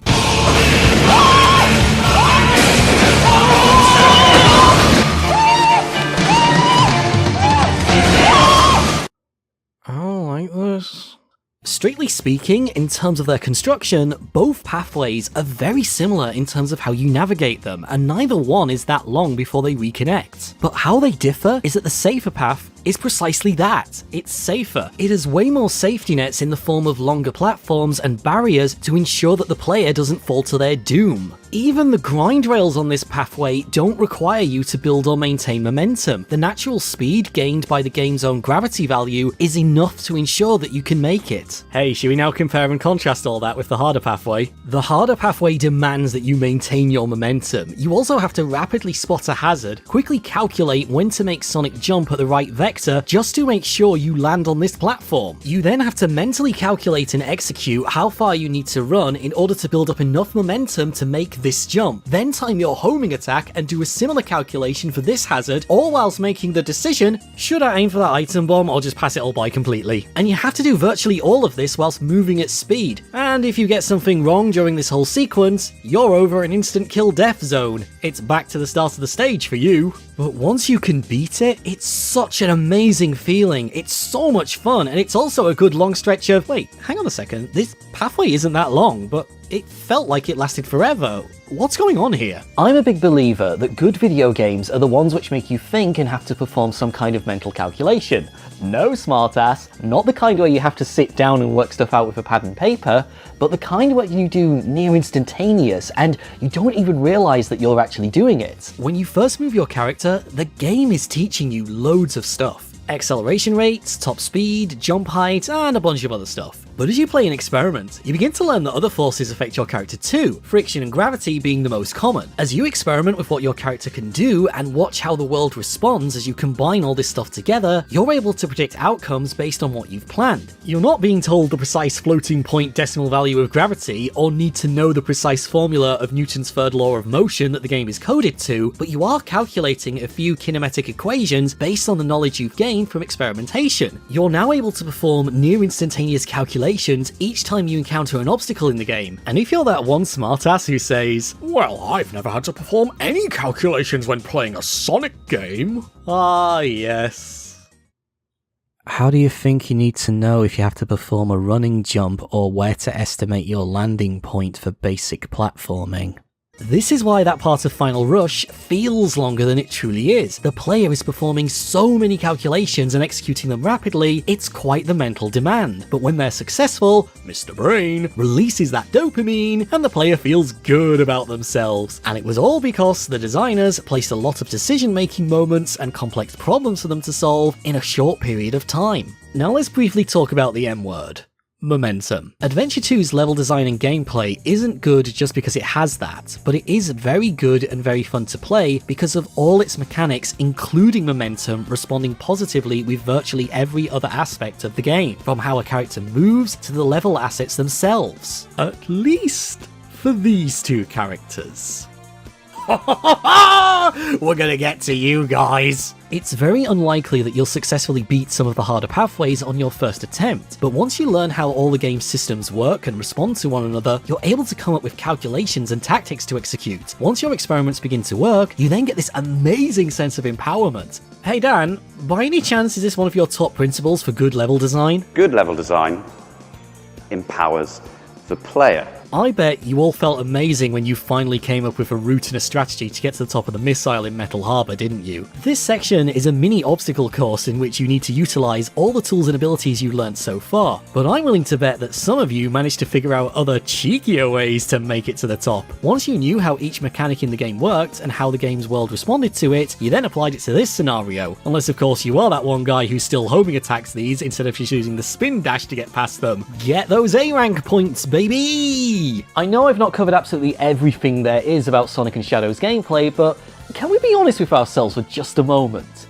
It is the main reason why we all keep coming back to this game year after year, isn't it? The gameplay systems and the level design, they just work so well together, it provides you with this amazing experience. I guess we could just end the video there. I mean, it's not like there's another 2/3 of the video game to talk about.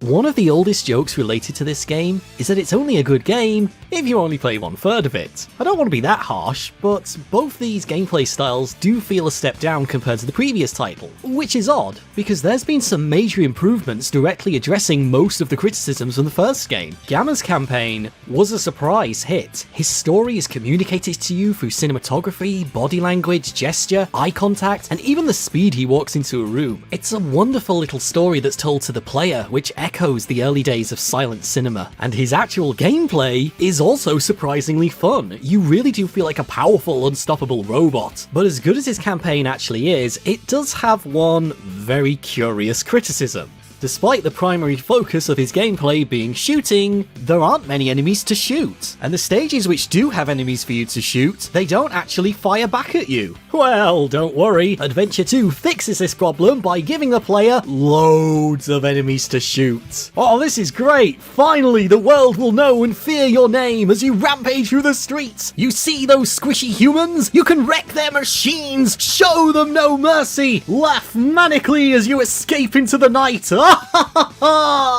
And yet, despite addressing the major criticism of the first game, neither Tails or Eggman's missions feel as fun as Gamma's did.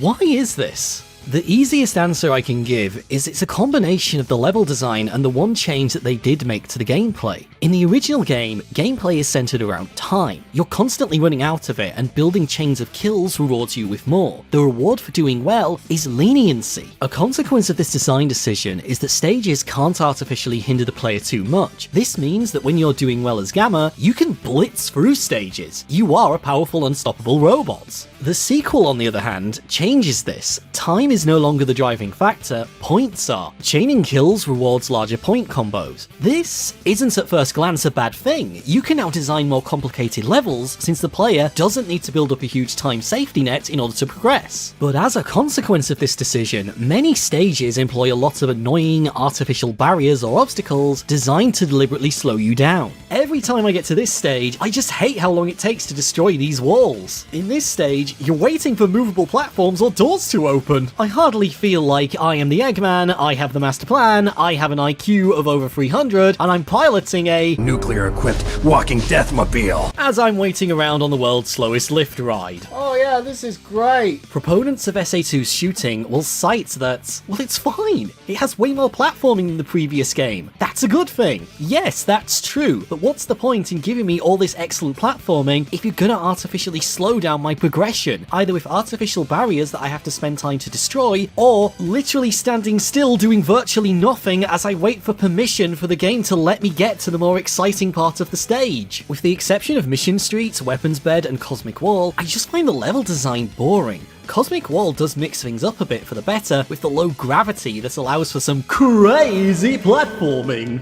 By making the player think more about verticality, they're coming up with some crazy methods of how to get through this stage and ultimately having way more fun. Now that said, Eternal Engine also mixes things up a little. The inclusion of explosive hazards and even doors which can blow out, creating a gravity trap, really makes the player think about where they're aiming instead of just blindly holding down the lock-on button and blasting away like there's something from the movies. But the shooting gameplay has other issues, and again, it comes back to the level design and the object layout, specifically enclosed corridors. The problem with enclosed corridors is that it's really noticeable in the shooting stages, but it also rears its ugly head with some of the other characters too. There's a sense of confinement when playing most of the stages in this game. Even a stage like City Escape feels enclosed due to the tall buildings encroaching on you. It's not when you get to a more open section like the park, it becomes obvious how enclosed that stage actually is. It doesn't feel enclosed because you can actually see quite far ahead, but when you try to move left and right, you can really see just how enclosed you actually are. I said enclosed way too many times there. I could edit it out, but I just don't want to. In the shooting stages, this design decision has a bit of an issue. It actually increases the difficulty in an artificial and not very fun way. In Geek Critique's video, he said he didn't like the level design due to the fact there were too many enemies on screen, and this results in too many tiny projectiles that you can't dodge or blast in time. Shooting stages tend to have a ton of enemies on screen at once, but that leads to a lot of little projectiles that you can't really dodge because of the mech's size. This particular criticism struck out to me quite a bit, because whilst I do agree there is a clear problem in this stage, I disagree with the conclusion as to why. Now, if we take a close look at Geek Critique's footage, I think we can actually figure out what's going on here, because I don't think the problem is to do with the fact there's loads of enemies on screen shooting loads of tiny projectiles at you.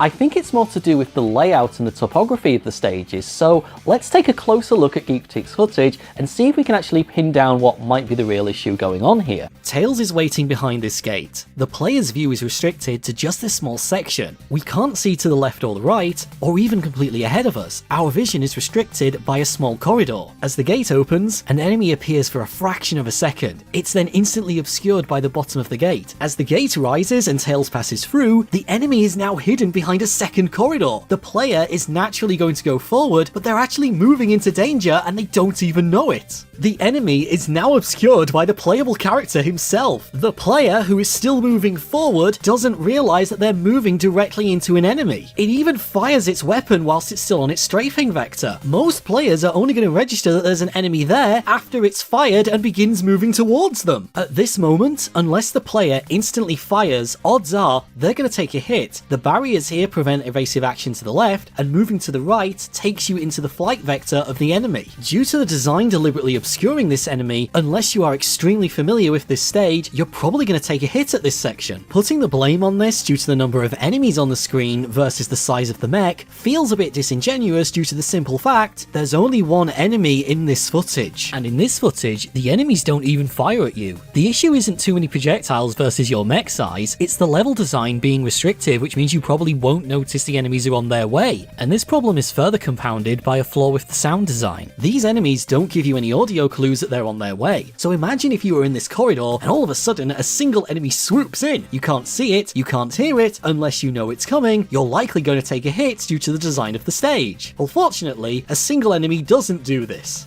Two of them do. Here's another example. Go around this corner and your focal point is directly ahead of you. You might not see these enemies who appear for less than a second. At this point, they're completely obscured from view and you're probably now focused on this fucking thing. If you don't notice these enemies ahead of time, whether you take a hit or not is fully dependent on where you stand on this platform. Contrast this with a more open section like this one. Ahead of you are two enemies which fire from range. You can easily avoid these projectiles since this area is more open and you can visually see them and react to their attacks. In the previous game, Gamma's shooting stages didn't really have this problem since they were based on Sonic's. Most stages in that game are far more open. Even stages which were enclosed tended to have more open areas, so you never felt truly confined. So as Gamma, it's easier to visually acquire targets and react to them without feeling you fell foul of a haha, gotcha moment. So I'm a little reluctant to bring this up, but I do think that it is a legal requirement whenever you discuss the shooting stages in this game. Why is Tails in a mech?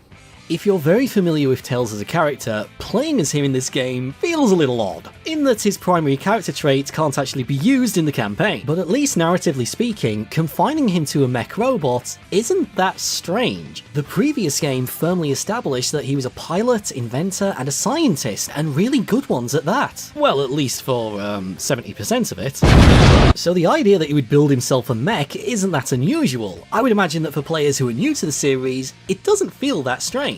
But what does feel strange is how the guy on the hero side proceeds to hunt down, distract the police.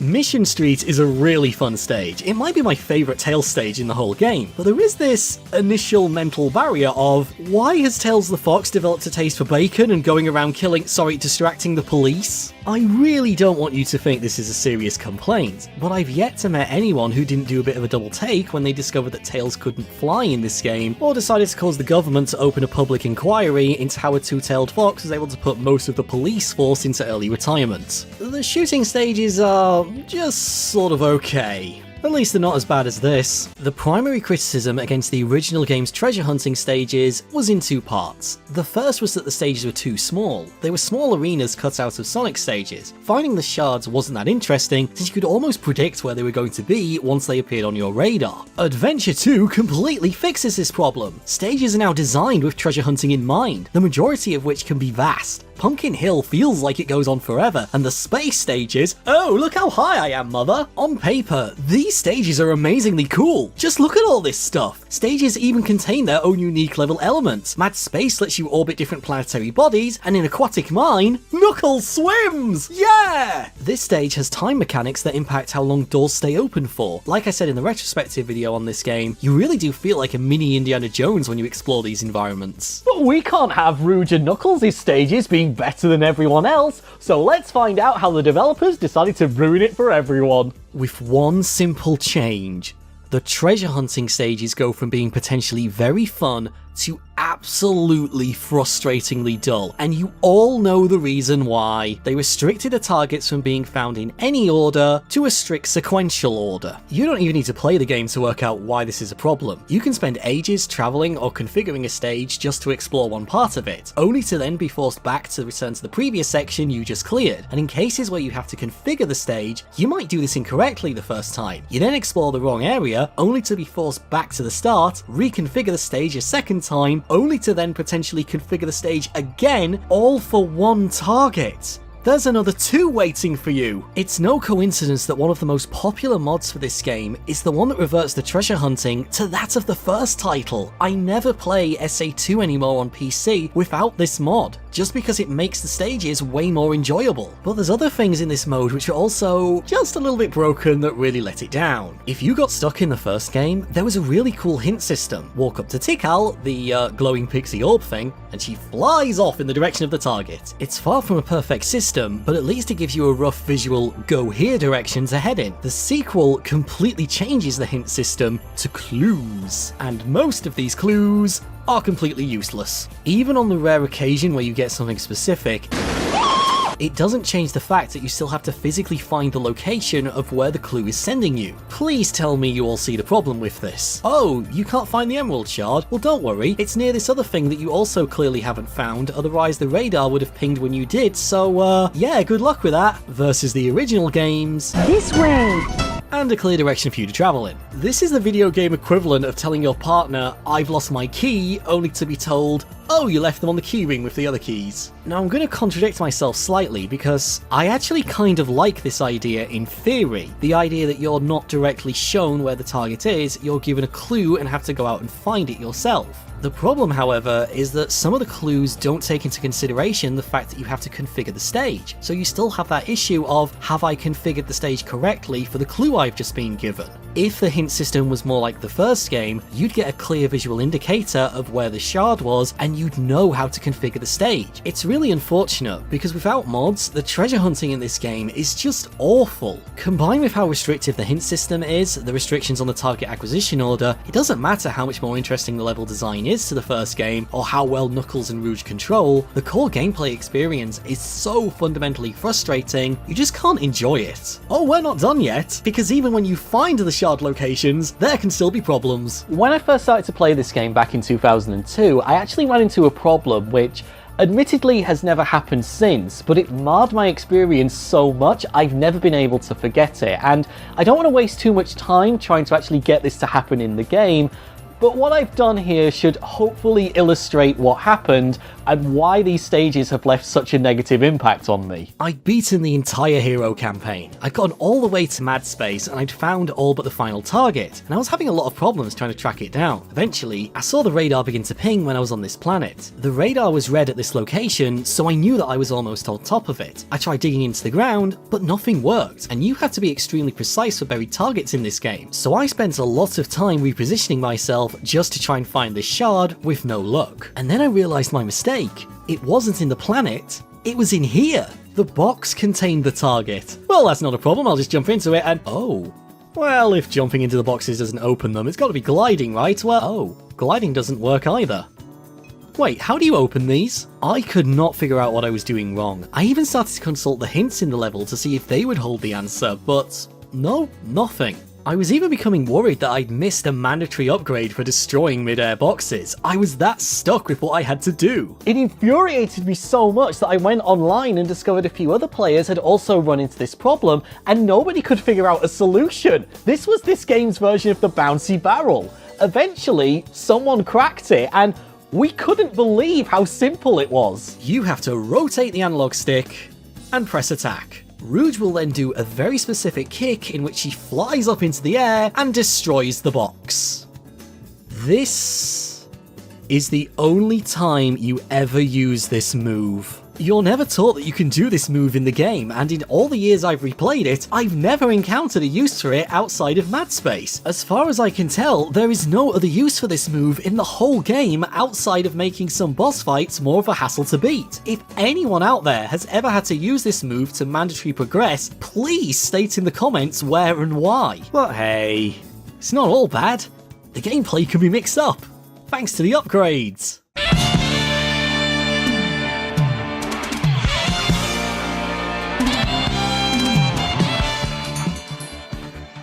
The first game's character upgrade system was...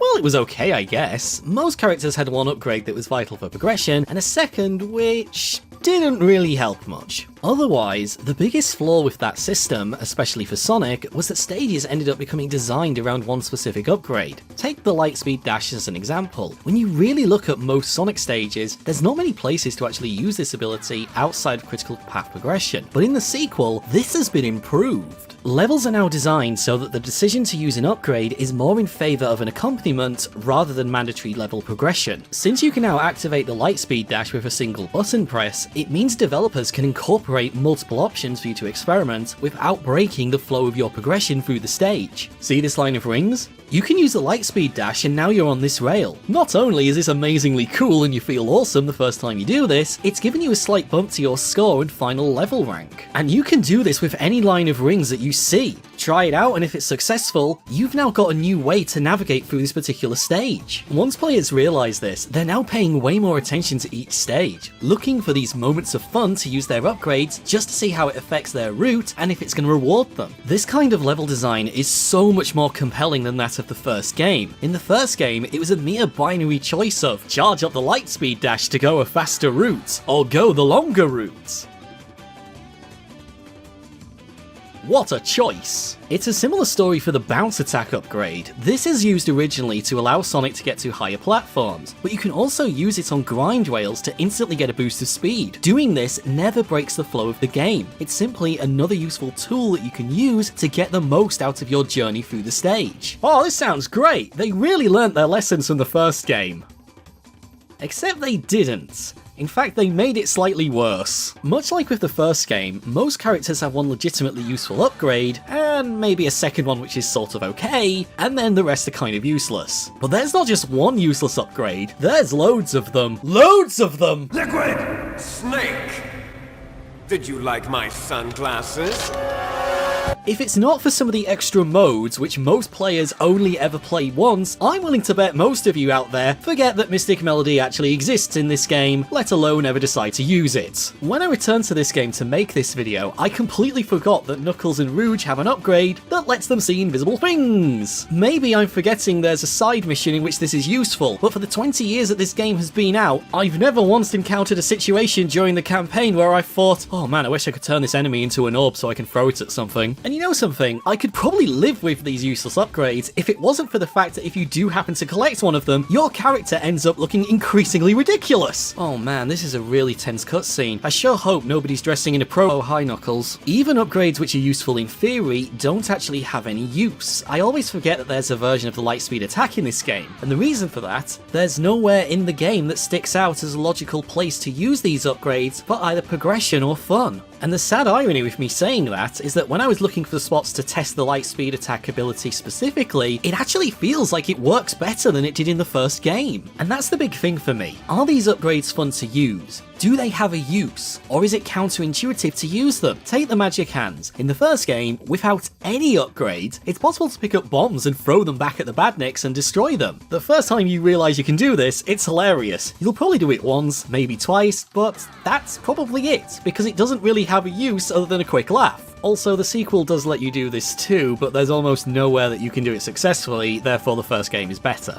Oh, but don't worry, the Magic Hands upgrade is here to help. Turn enemies into orbs and throw them! Well, okay, but why? In fairness, I have seen some speedrunners using this move to prevent taking a hit and not ruining their run.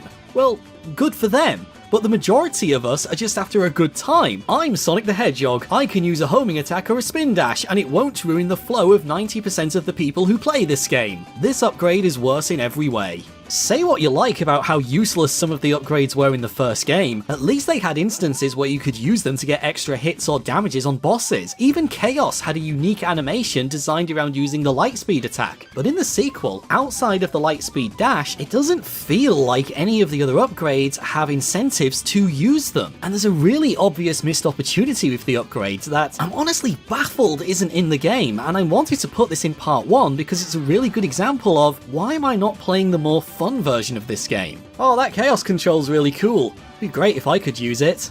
Shadow is able to use this from the start of the game, and Sonic also learns to use it by the end. But the player is never given an opportunity to use this move themselves. If you want an idea as to how it could have been implemented, freeze time. This would be really useful in segments with platforming, but also it would come in really handy during boss fights. Oh, and speaking of the bosses...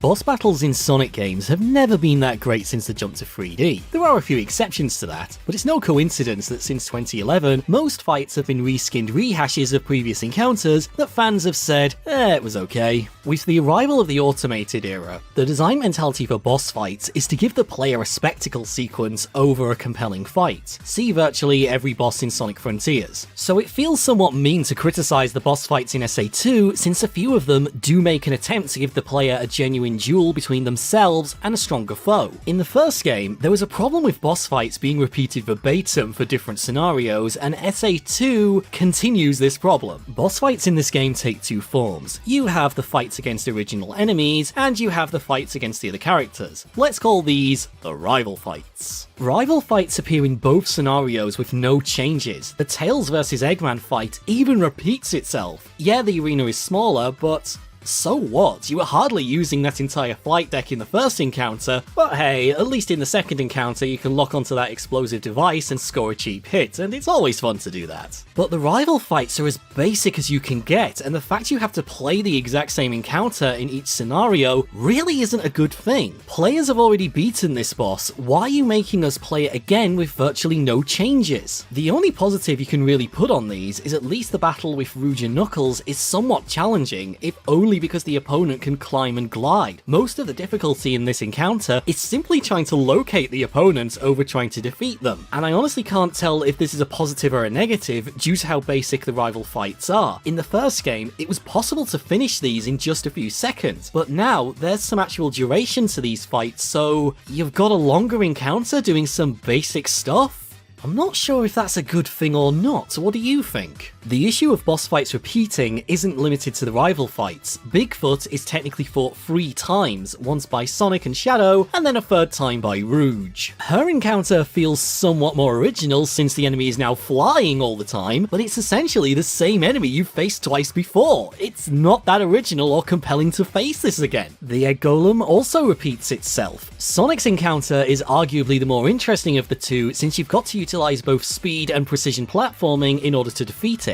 And as for Eggman's encounter, well, it's certainly different. And I don't just mean the fact you have to shoot targets on the enemy. The challenge of this fight comes from the sheer weight of Eggman's Eggwalker. It's heavy and the acceleration is poor, so you really have to build momentum and time those jumps well if the golem is able to destroy some of the platforms. The challenge of Eggman's encounter doesn't come from the enemy, but from his mech's own lack of acceleration and maneuverability. But putting the idea of repetition aside, the final fights of both the Hero and the Dark campaigns are also a bit of a letdown in terms of their gameplay and narrative climax. I find that most players on their first run through, or who return to the game after a few years, always make the same mistake. They think it's a race and try to outrun the opponent, but it's not. It's just like the rival fights, cause damage to the opponent to win. And it really doesn't feel satisfying, especially for a final campaign boss. This is the last time that Sonic and Shadow fight, and whilst I have notes on how their rivalry is done, this doesn't feel like a good climax to it. This should have been the culmination of a major rivalry, but it doesn't even feel like a duel between two equals. Most of the time, you just mash the attack button and hope that the spirit folk decide, why yes, young squire, your attack will cause damage this time. It's so frustrating because it does feel like there was some intention to design a more skillful or interesting end to this fight. If you didn't know, you can use the lightspeed dash to actually score hits on your opponent. If your opponent chaos controls into the middle or at the end of a ring path, your lightspeed dash will go through them and act as a damaging blow. In terms of the gameplay and even in relation to the narrative struggle at this point, I much prefer the fight it to be done like this. One character is using Chaos Control, the other is using a weaker moveset to defeat the other. But the issue is that the timing to do a light speed dash attack isn't really clear. Not only does the opponent have to teleport at just the right time, you have to be just at the right distance away from the rings, traveling at the correct velocity, otherwise hitting them during the light speed dash isn't possible. The Bio Lizard, however,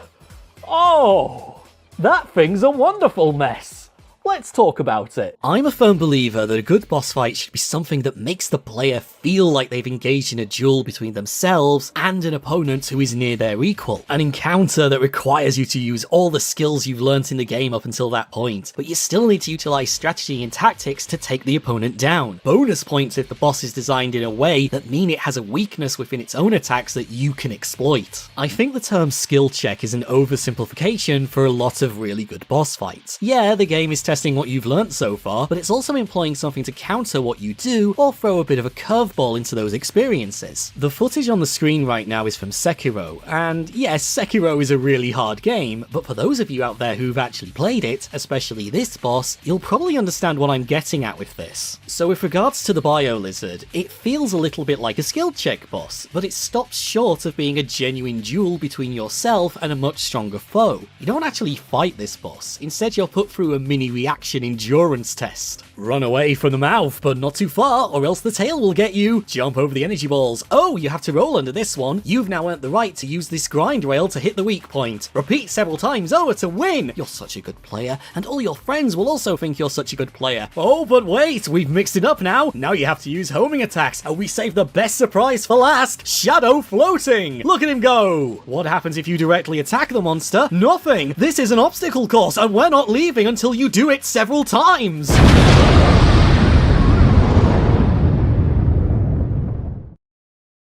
Now on paper, this isn't that badly designed a boss. It looks cool, it looks threatening, it seems like it's going to be a difficult fight. Remember how earlier I said that good games tend to be the ones that make the player think and perform some kind of mental calculation when they're doing stuff? Well, this boss does that in virtually every attack. When it vomits up those energy balls, you're performing those kinematic equations again in a very rapid period of time. You evaluate the speed and the size of the incoming object in order to calculate the critical moment to safely jump over it. When you do that and you see a second orb is on the way, you now have to factor in the force of gravity on Shadow in order to land and calculate a second jump or roll. Even the rail grinding, you have to work out how you're going to gain the momentum to successfully make the grind and then time your final jump and homing attack. On paper, this is a good boss. It's a good platform skill check, and it makes you perform some near instant mental calculations. And this would be even better if the game didn't make you repeat those over and over, nor was it the last major boss in the game. The issue is one of placement. We've already been challenged this way hundreds of times so far throughout the entire game.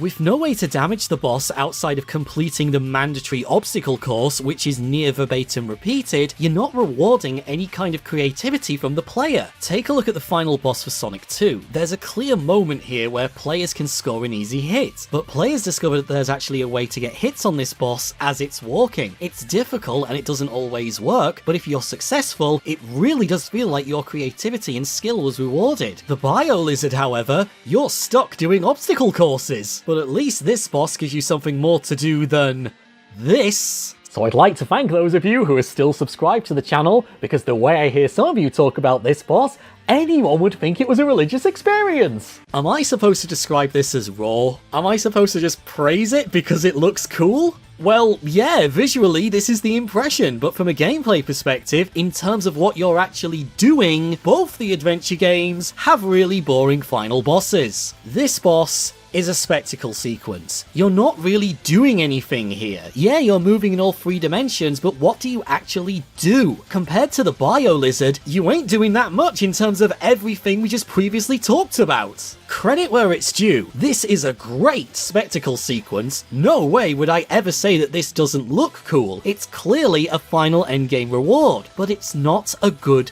fight. fight. And there's a very important distinction to be made between a final boss encounter that's a cool spectacle and a final boss that's an amazing fight. And if you don't see the difference between those two things, I really don't know what to say to that. But at least the soundtrack is better than the first game. Everybody knows the soundtrack is better than the first game. There's not one argument you could make about the soundtrack not being as good as the first game.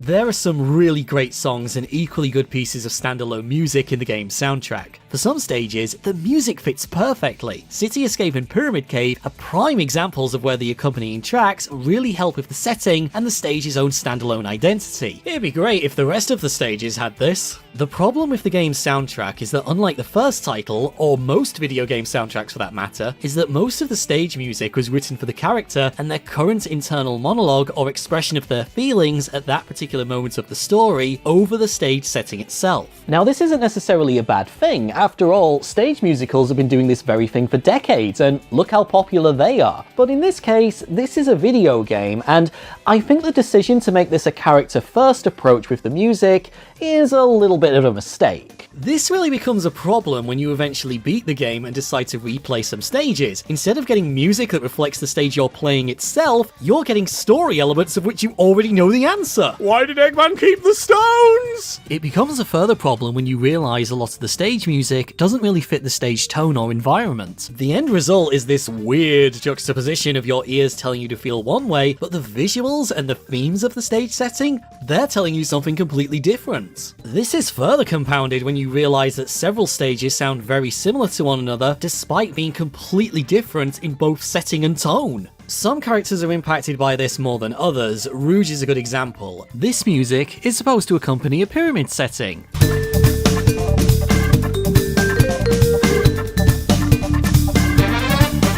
And this music is supposed to be a high security storage facility.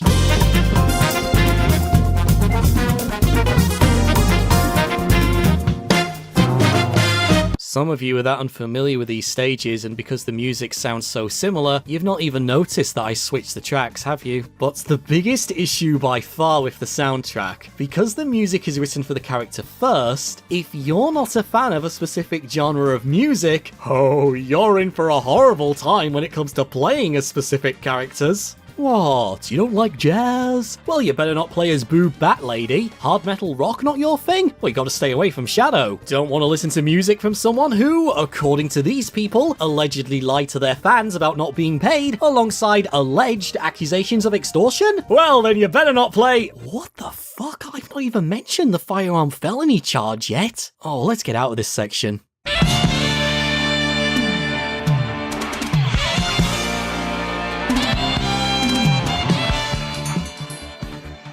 Hey, did you know that Sonic games contain themes? They're about environmentalism. I figured this out all by myself. I'm so smart. I'm going to get at least a B on my media studies report. At least it would do if it wasn't so blatantly obvious Sonic games are about environmentalism. And ever since the jump to 3D, there have been some little inclusions here and there that suggest the developers are trying to say something other than please recycle. So why not take a serious look at some of these lesser talked about themes? The problem is that it's never truly clear as to if the developers meant to include these themes or not. When you really look at it, there's all these tiny little elements that do suggest the developers were trying to say something, but the payoff is either just not there, or it gets completely undermined later on. So this is a copy of The War of the Worlds by H.G. Wells. It's considered a classic and is on a number of academic reading lists. And as you probably know, there's quite a strong theme running through this book of why British imperialism and colonialism might not be a good thing. Wells gets his point across because he successfully found the balance between not being so obscure that most readers would never be able to pick up on this, and also not being patronising to them by making it too obvious. Like, I don't know, at not any point in this book does a character literally turn to the reader and say, "This is what Britain does, and it's bad!" Which makes the 2019 BBC adaptation of this book even more hilarious, because that got rightfully criticised, because in that adaptation, a character literally turns to the camera and says, "This is what Britain does, and it's bad!" So let's now take a look at a theme which runs through Sonic Adventure 2 that falls more in line with the book's approach, and that theme is the rivalry between Sonic and Shadow. Sonic and Shadow's rivalry basically boils down to which of these two characters isn't the bootleg piece of Sonic Emerge. Every time they meet, they both question the authenticity of the other. They have this mindset that the other is some kind of fake imposter, and therefore lesser or weaker to them. They feel they have to prove they're the best by defeating the other completely outright, something which they're never able to do. Even boss fights between them don't actually end with a winner. From the perspective of the player, yeah, we win these boss fights, but in terms of the story, neither side actually emerges the victor. They're both standing and both equally exhausted. Neither one looks like they've won this fight. Even the cinematography in the cutscenes enforces this, as we previously discussed. But the developers were smart enough to throw a bit of a curveball into this mindset, which undermines their rivalry in the game, at least for Sonic. During the Hero campaign, the game brings up the idea of a fake Chaos Emerald. According to Tails, this emerald looks exactly like the real thing, gives off the same energy, and even a machine can't tell the difference. The only way to truly tell them apart is that one happens to be slightly less powerful than the other. Tails believes that this emerald can not only be used to track the real ones, but can also be used to help blow up Professor Gerald's compensation cannon. And Sonic thinks this is great! He doesn't see a problem with things being a fake or a copy, as long as they're useful and positively contributes to things. Oh. It's not just presenting this idea to the player, but to Sonic himself, that even if he were somehow a clone, so what? It shouldn't matter, and his anger at the idea that he's a copy is completely misguided. It was Sonic the Hedgehog who stopped the Death Egg, who saved Little Planet, and defeated Perfect Chaos. If you're a copy, who cares? You did all that good stuff. Why should it matter to you if you are a copy? Eventually, both characters realize that they do need each other, and it ultimately doesn't matter if the other is a fake or not. They're both unique and just as capable. It's a nice conclusion to their rivalry. There's a sense that both have learned something, and even the player can take away the idea that comparing and trying to outperform themselves against their peers is quite pointless. What matters is how they make their own place in the world for the better. And then the developers sort of undermined all this by having Shadow die at the end. It would be very easy and cynical to point at this and say, it's quite funny how they have this plot device that argues it's okay if you're not as good as someone else, only to then end with the rival entering an early grave because he wasn't as good as the other guy. But the non-cynical approach would be that it's Sonic who needs to learn this particular lesson and grows from it as a result.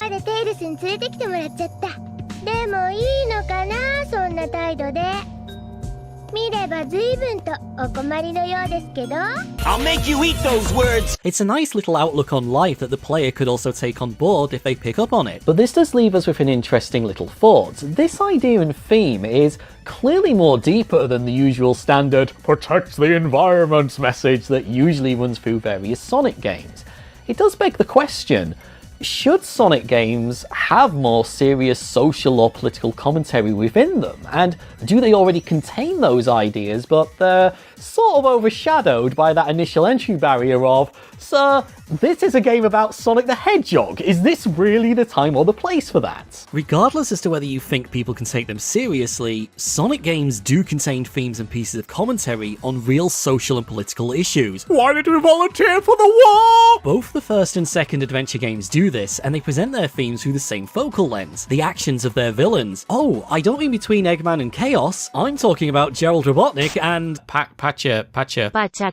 This guy, Pachacamac, is the leader of a highly aggressive territorial empire. Speaking to his people, they long for war. So completely devoted to the idea of their civilization being expansionist through conquest, they no longer question it. Despite the fact the game hints that they've committed multiple atrocities to neighbouring settlements, everybody in Echidna Town is fine and dandy about all this. There's no sign of any form of democracy or even ruling council. He's in absolute control and has managed to remove virtually all dissenting voices from his empire. The only one who shows any sign of dissent is his own daughter. You'd think that maybe she'd have some influence on him, but, well, look at him. He doesn't even look at her when she talks to him. You think she's going to convince him of the benefits of diplomacy? The man's a totalitarian dictator. He orders his soldiers to trample down his own daughter as he's pillaging the neighbours. He's written to be an arrogant, misguided old fool, which isn't necessarily a bad choice since his motivations are slightly more rounded than Eggman's are. The thing with Eggman is he doesn't really have much motivation in any game that he's in outside of his own self-greed. I'm going to rule the world after taking all your stuff and blow up the moon because I'm a bad guy. Eggman's motivation in Sonic games is pure greed and self-vanity. Now is the time to end this long drawn-out battle and lock myself place in history as the ultimate genius. This isn't necessarily a bad thing, he is the villain after all, it's just not that interesting when you get down to it. Pachacamac differs because it's not about the self for him. He genuinely believes that his actions are the way to keep his people alive, and yes, his actions are driven by greed and power, but this greed, this power and vanity, this is the mindset of the Empire as a whole. It's a reflection on the entire population. Anytime Eggman conquers somewhere or builds a new base, there's images of his own face everywhere. Pachacamac doesn't do this. Those statues, those carvings, that's not of him. All that stuff is built by the people, for the people, as a reflection of their own might and dominance. If it were purely about self-vanity for Pachacamac, those would be statues of him. When Tikal does confront him, he doesn't turn into a stereotype evil villain like, say, Black Doom or Mephiles.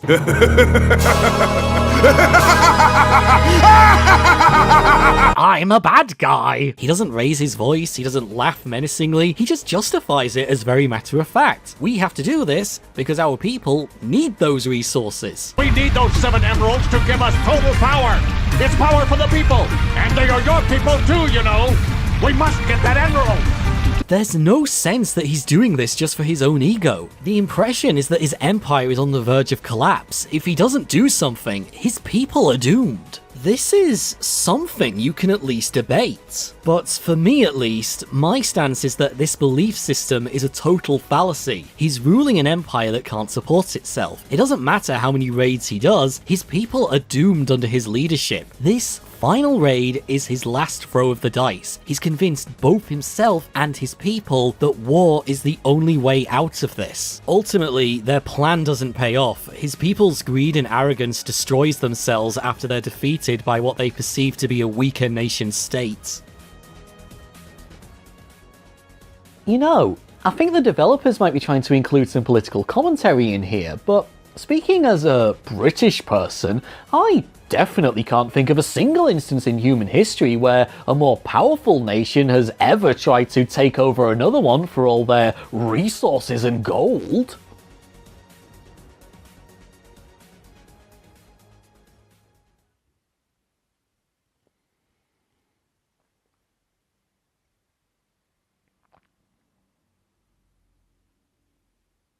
That's not an editing mistake. I've left that blank because I know that you're thinking of potentially a double-digit number of events that you've actually lived through, so why should I bother putting in that box the one I'm thinking about right now? Pachacamac is an awful leader, but he's an awful leader that has way more to his motivations than whatever these guys were meant to be, and I'm going to murder innocent people because someone called me weak. You what? What? Whilst he does have more to him than the motivations behind various Sonic game villains, the whole he's trying to help his people argument doesn't really cut it. If helping your people brings a war crime tally to your name, you have to have a pretty convincing argument to, well, actually, both the Geneva Convention and your own daughter who calls out your bullshit. And if you are that one guy who wants to take the stance that Pachacamac's actions are justified, well, that's the hill you're prepared to die on. And some of you are now probably rightfully thinking, this is all very well, but what does this have to do with Sonic Adventure 2? Well, whilst we are running the risk of becoming this meme, the first game does give us a villain who has some reasoning to his actions. You can't instantly just dismiss this guy as, oh, he's evil, or, oh no, he's insane. You could take the stance and argue, what choice did he have? What would have happened to his people if he hadn't have done what he did? Or was there something else he could have done that could have saved his people? Or ultimately,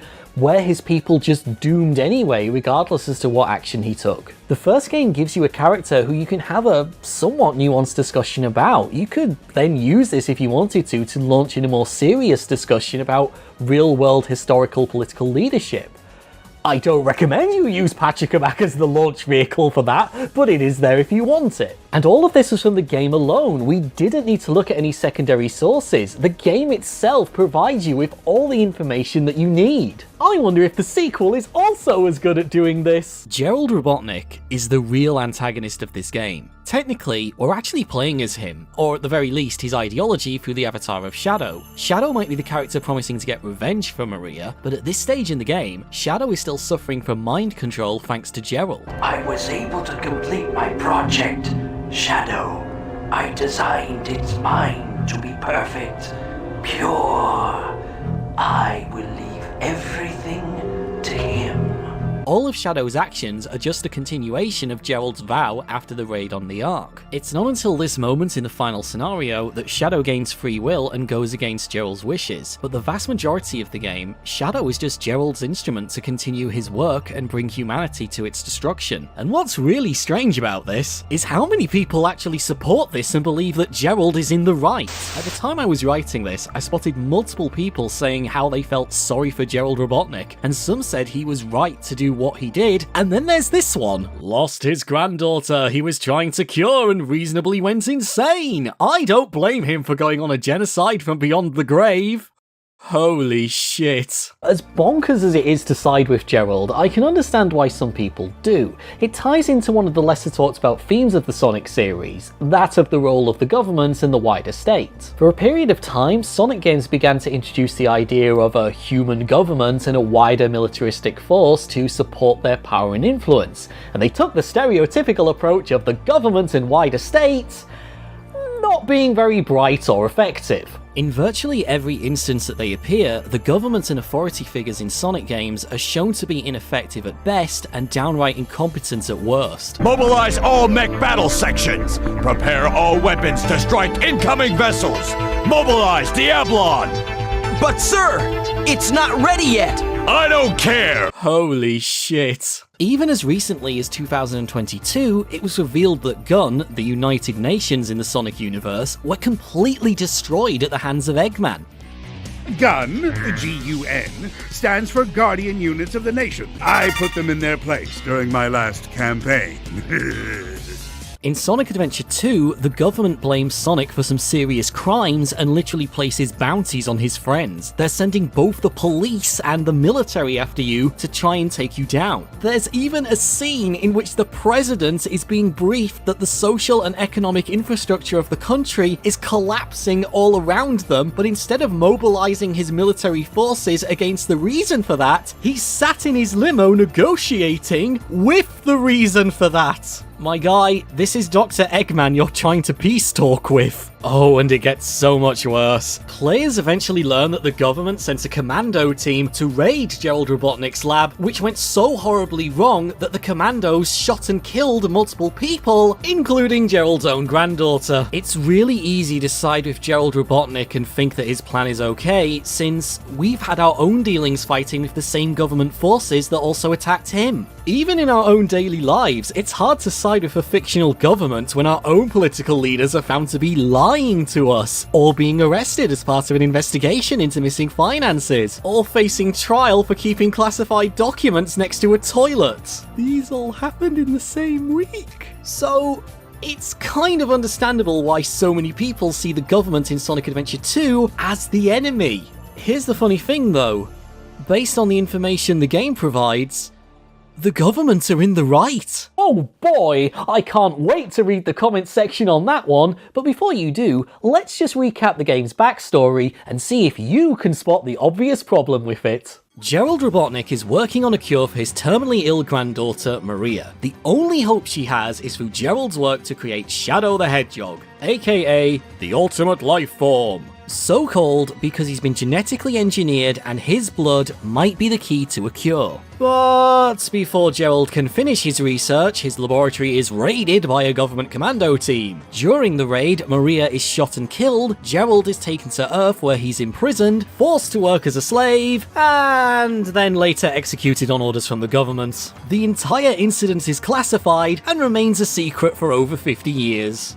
And for those of you that have actually played this video game, who'd like to point out the obvious problem with everything I've just said? Well, for one thing, most of what I've just said isn't actually communicated to you anywhere in the video game. In fact, in some instances, the precise opposite is. Maria has a terminal illness and Gerald is working on a cure.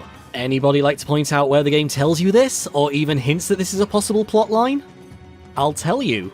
It doesn't. Whilst it's possible a line or two got lost in localization, it's not mentioned or even hinted to anywhere in the story. But more crucially, it's not even alluded to in the stage design itself. When you explore any of the stages set on the Space Colony Ark, you don't ever see anything that looks like medical equipment, or anything resembling a sickbay. For a scientist who's in charge of an entire team of people, presumably helping him work on a cure, why doesn't the game make any allusion to the very nature of this work? I know someone is likely rushing to the comments right now to say, these games aren't that deep, they don't contain that level of subtle contextual clues.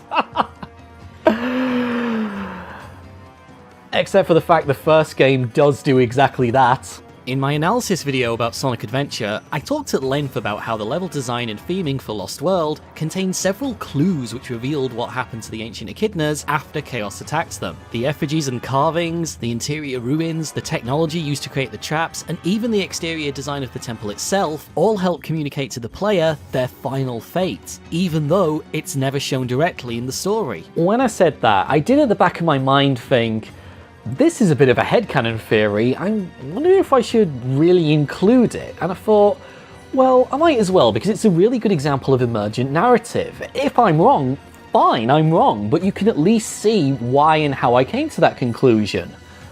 Well, a day after the video went live, I was pointed in the direction of the Japanese strategy guide, and there's a section in there that completely validates my theory. Near to the end of the book, there's a section that explains what happened to the ancient echidna tribe after Chaos attacks them, and it validates my theory entirely. I had no idea that this detail existed, yet I was able to come to the exact same conclusion, not because I'd read it from another piece of source material, but because the mise-en-scène and the level design in that game is so good, it helps communicate a deeper contextual understanding of the wider plot. And any player is capable of doing this too if they're paying attention to the finer details of the stage's level design. The insane irony of all this, do you want to know where it is mentioned that Maria is terminally ill and Gerald is a kind old man trying to find a cure for her? It's in the strategy guide for the game! But this is unfortunately another example where I think the previous game is the stronger product compared to the sequel. In SA1, the game provides you with the in-game storytelling clues to figure this out, but the sequel doesn't do this. There is no way to figure out this plotline in the sequel unless you pay $9.99 for the strategy guide back in the day, or now go to eBay and pay, oh my god! Maybe you could argue it's fine if both Gerald and Maria had character bios in the game manual, where it could have been explained. Well,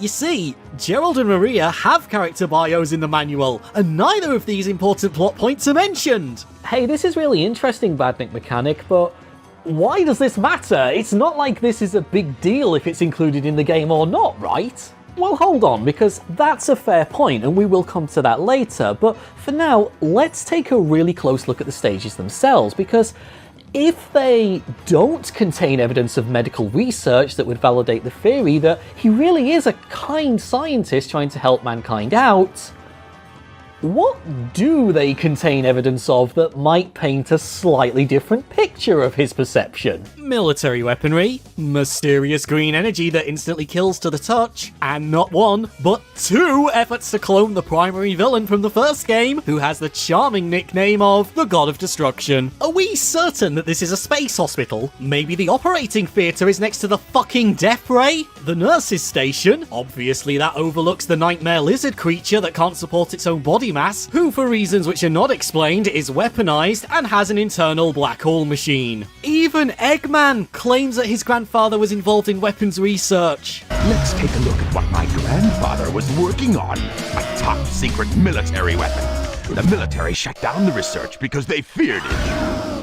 This is not a hospital. This is a nightmare weapons factory from hell. Maria and Gerald Robotnik are the Devil's Da Vinci's running it. Look, if you haven't realised yet, I'm not being completely serious with this and I'm clearly having some fun. However, I do think there's a point to be made here. Withholding plot elements from your audience isn't necessarily a bad thing. But where the first game is a cut above the second is that in the first game, it gave you all the clues and little pieces of information to piece together everything that was going on. You can't do that in this one. The way Gerald is presented in the game alone certainly looks more suspicious than the wider media actually reveals him to be. And ironically, the game's approach is way more interesting if it's left kind of ambiguous as to what he's really up to. He might say publicly, I'm only trying to cure my granddaughter, and my creations will help benefit the whole of mankind.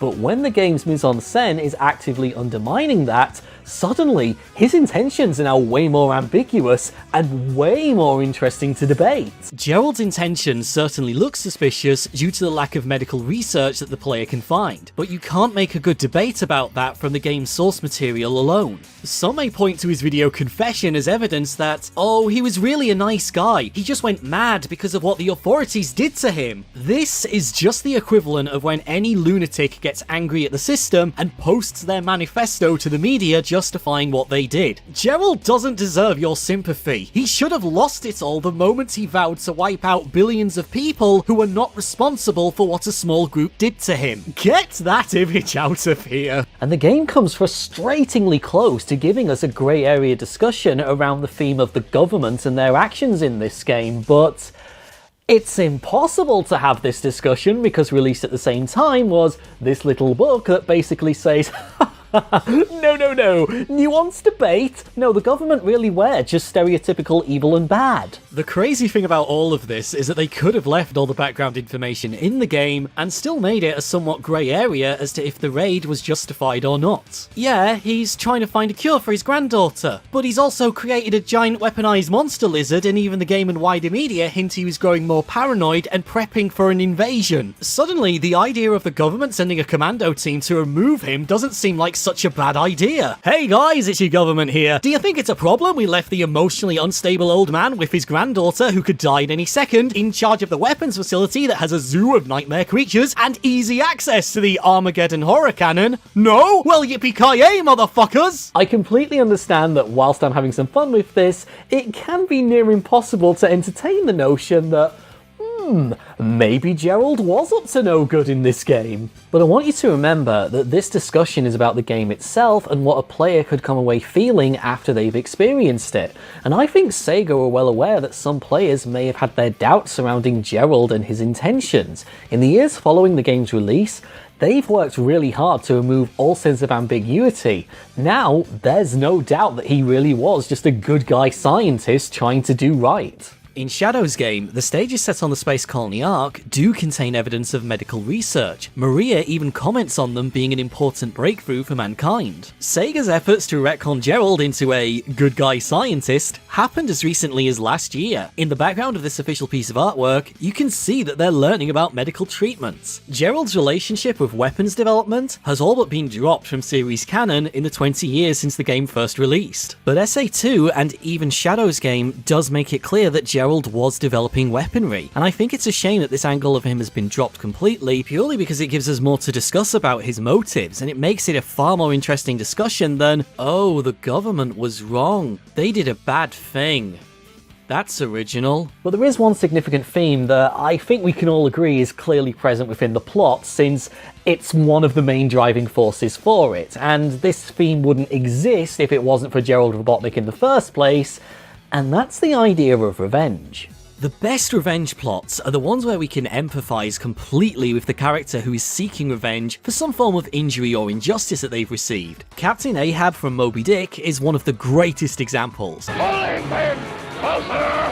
He'll not escape from hell's hot ice apathy!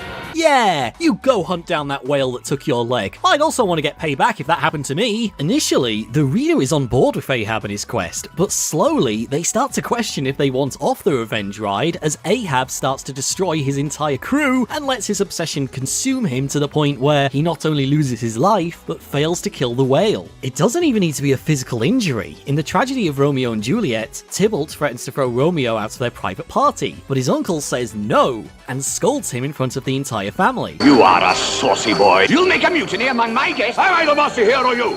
I will not endure him. You will not endure? He shall be endured. Saucy boy. I know what. Tybalt sees this as a form of public humiliation and wants satisfaction against Romeo for his injuries, as he calls it. Yeah, this is a little petty to go on a revenge quest, but Romeo did gatecrash the Capulet family Beano, and it does give the audience a great sense of tension for the rest of the play. When's Tybalt gonna turn up and what is he gonna do? So on the scale of revenge, we have lost his leg and my uncle yelled at me. Saucy boy. I suspect Gerald Robotnik wanting revenge for his murdered granddaughter is probably around here. After Gerald is returned to Earth, he's effectively turned into a slave by his own government. He then learns that this same government is also responsible for his granddaughter's death. The player discovers all this information from his manifesto tape. We can understand why he would want revenge against the government who did all this to him. The revenge plot is in two phases. The first is that he secretly installs the failsafe on the space colony Ark, so it'll crash into the Earth. You can even see the trajectory calculations he made on the walls of his own prison cell in this cutscene between Sonic and Amy. The second phase is to reprogram, or rather brainwash Shadow, so he'll be the one to carry out the plan. And this is where the revenge plot begins to get a little bit interesting. I've previously mentioned that Shadow isn't really Shadow in this game. His attitude, his views, most of this is Gerald Robotnik. Shadow's rage at what happened to Maria is Gerald's. Gerald admits during his video manifesto that he was the one that reprogrammed Shadow's mind to become a weapon. Project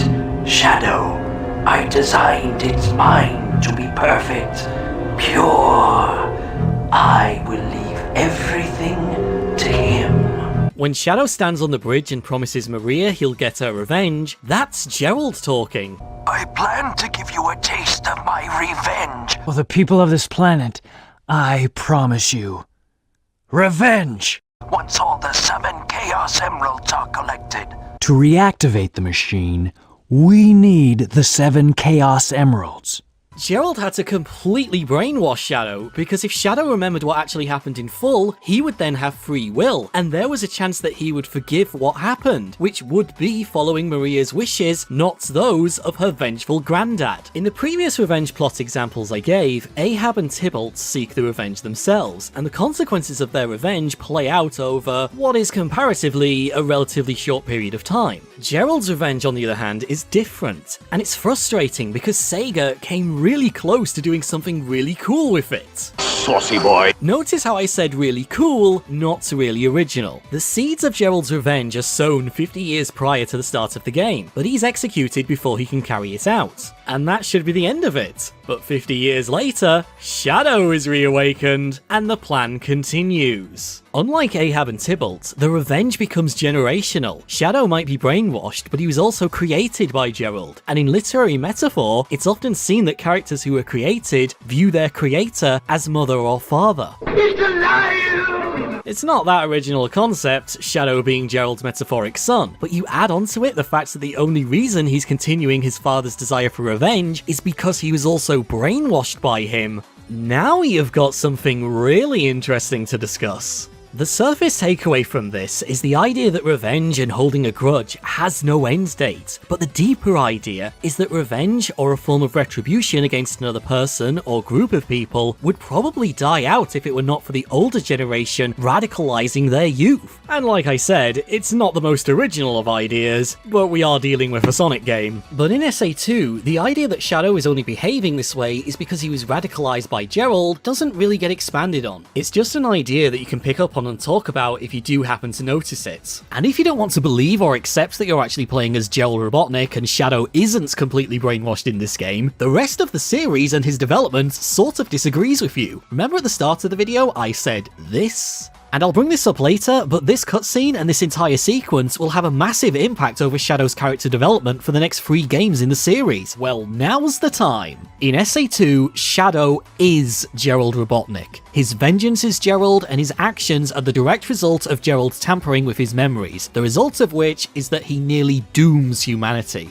But once he gets his memories back, he also gets free will and decides to reject the Professor's plans. Shadow dies in the process, and that was pretty much going to be it. But then Sonic Heroes comes along and Shadow returns, only now his characterization is essentially, am I the real Shadow? And we don't really get a flat out answer until the next major game. In Shadow the Hedgehog, it becomes clear, I'm the ultimate life form, bitch! Yes, he is the real deal. But what's he gonna do? He still looks down on humanity and still has clear misgivings about them. Look how pathetic they are. I don't have time for these humans. And Black Doom uses those memories to try and manipulate him into doing something truly terrible. Eventually, Shadow works through his daddy issues and rejects Doom, stating, I've put my past behind me. One thing left to do. put the past behind me. He essentially declares to both the world of the game and to the player, you can bring up my past if you like, it's not going to work on me anymore. I've made peace with it, and I'm going to do what I think is right going forward. And then we get to Sonic 06, and this game nearly does something amazing with Shadow's development. Shadow is now working with Rouge and the government in a sort of agent espionage role. He's clearly put his past and history with humanity behind him, but when he encounters Mephiles, there's a really cool scene where Mephiles appears almost like a clone of him, and he reveals that in the future, humanity turned against him. They blamed him for the flames of disaster. Humanity wasn't just jealous of your power, they feared it.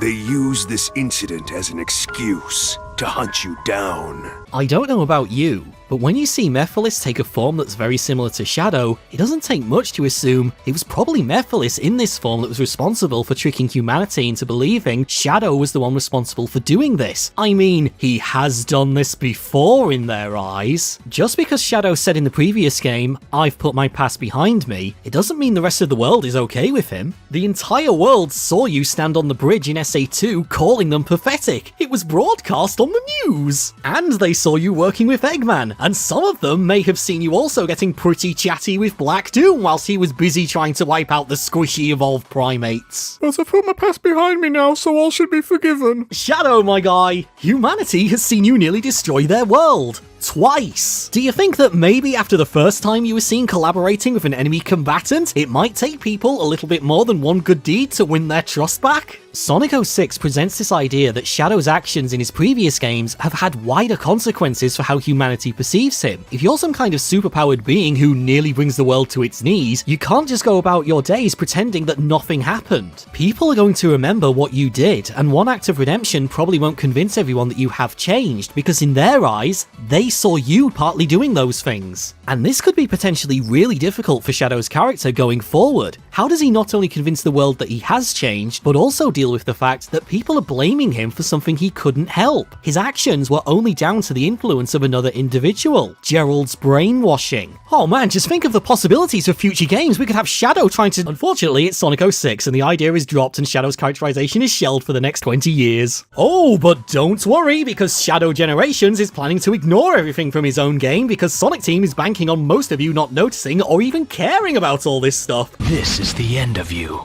and the end to my cursed past. Oh no, Shadow the Hedgehog, you can't put your past behind you. You still are affected by all those painful memories. The people don't care about the consequences of your actions. Nobody wants to see that. We have to go back and bring up all those painful memories again. No, what are you doing? No, let me go. Let me go. No, I'm not going through a quarter-life crisis trying to convince people that these subtle nuanced nuggets of character development actually do matter. No, let me go, please. I tell you, people do care. There's at least 4 of them I know, and I'm sure one of them's real. Anyway, let's talk about the one question that remains. Is the revenge plan a valid one? No, it absolutely is not, and you shouldn't support it in any way. Let's talk about why that is if it wasn't already obvious to you. Gerald's treatment at the hands of his government is utterly horrific, but his plan for revenge is categorically flawed and deserves no support. The ultimate endgame for the revenge plan is to punish the whole world for his granddaughter's death, but the whole of humanity is not responsible for what happened to him nor Maria. The raid was carried out by a small government-controlled commando team, and last time I checked, regular people don't get to tell those guys what to do. Gerald's revenge is fundamentally flawed and unjustifiable because the object of his anger has shifted to those who had nothing to do with what happened to him. The man is nothing more than a terrorist targeting innocent civilians because he's angry at the government. And now we're going to talk about the most obvious of subjects when debating Sonic the Hedgehog video games: democracy!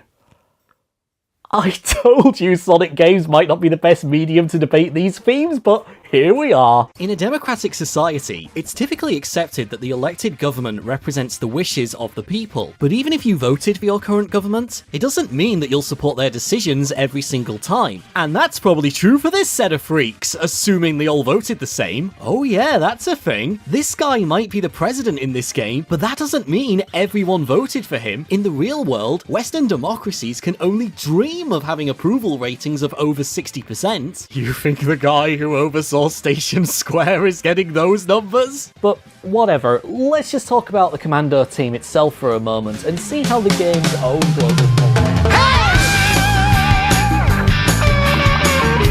Whatever, let's just talk about the Commando team itself for a moment and see how the game's own global politics mirrors our own, and see if this could somehow make Gerald's plan justifiable. The Commando team who conducted the raid is from the Guardian Units of Nations, but that name is slightly misleading. It doesn't mean it's composed of every nation on Earth. Whilst it's slightly debatable, GUN is supposed to be a reflection of the United Nations, and it's a somewhat decent mirror to that organisation too, but if that's the case, you have to accept that it also probably suffers the same problems as the real-life counterparts. For all the good it tries to do, the UN doesn't unanimously agree on even the most basic of resolutions, and there was a time when not every nation on Earth was a member. The Security Council, who are responsible for military decision-making, isn't composed of all nations. Only a small elected representation get to dictate policy. Even if the Council agrees on a course of action, not every member would necessarily have to agree with it. If GUN is supposed to be a reflection of the UN, or at the very least the Security Council, would every nation agree with its decisions? If not, should the people of those nations be considered responsible for its actions? Oh hi, Gerald! Well, let's come up with a hypothetical scenario for our hypothetical video game.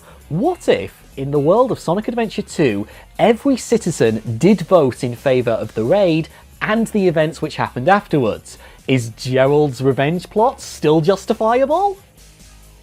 No. No, it's not. This is why. Gerald's end goal is to punish those squishy humans! The atrocities that were committed against Gerald happened 50 years prior to the start of the game. Even if humanity supported what happened to him and had a direct say in what happened, these people sure as hell didn't. This is the fundamental flaw with Gerald's plan, and why anyone who say they support his generational revenge plot is completely in the wrong. There's only around 2 people in the whole game who look over 50, and it's these guys. Virtually everyone else at the most was a child or not even born yet. These characters sure as hell aren't responsible for what happened, but Gerald's plan is going to punish them, and some people are fine with this. How is this justifiable? Gerald's revenge should be against the soldiers who carried out the raid, and by extension, their commander. For simplification, let's go right to the top of the chain of command, the President! Actually, could we just take a moment to admire how unintentionally hilarious this cutscene is? Not only is there a president in Sonic now, but he's negotiating with Eggman on the TV, and it's just like, yeah, that's fine, when Sonic and Tails just steal stuff from his limo. And the actual inclusion of this guy as the head of state is a little bit frustrating, because Sega could have done something really interesting here if they wanted, which would have also given some more ammunition to those who do support Gerald. Insight from beyond the grave. Just for fun, let's take the president from this game and see if we can find any parallels to real-world elected officials. Oh, this is going to be dangerous. In this game's world, someone gave the order to do the raid. Someone is ultimately responsible for how badly it went. This guy, he's way too young to be the same president from 50 years ago. At the very most, he would have been a child. He's not personally responsible, but what if his father or grandfather was? This game came out in 2001, the same year that George W. Bush was elected president, son of the former president, George H.W. Bush. Say what you want about how good and fair Western democracies are, in which any one person can be elected to the highest political office, there just happens to be this weird trend of the same family members being elected or making it as far as the final ballot. It's not that far-fetched to believe that it could have been this guy's father who gave the order. Suddenly, you've now made things way more interesting. There's a potential connection and a historic feud between these two families, and get that out of here!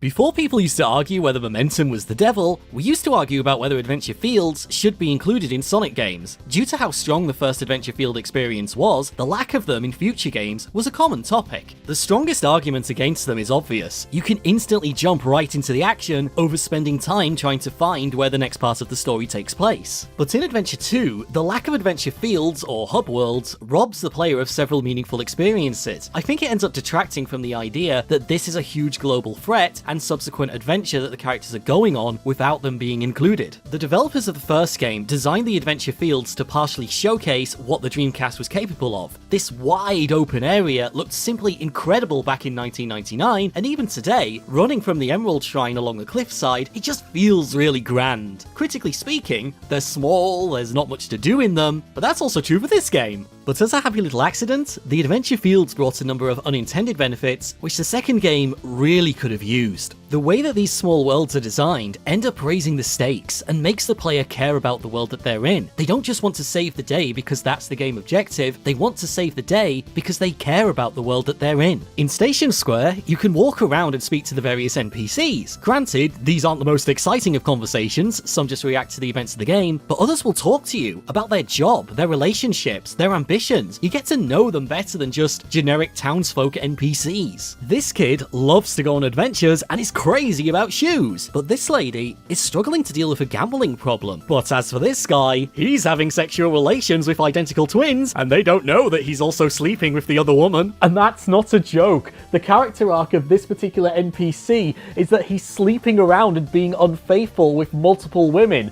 and at the end of the game, when they find out what he's been up to, his response is to just tell them all to relax and get over it.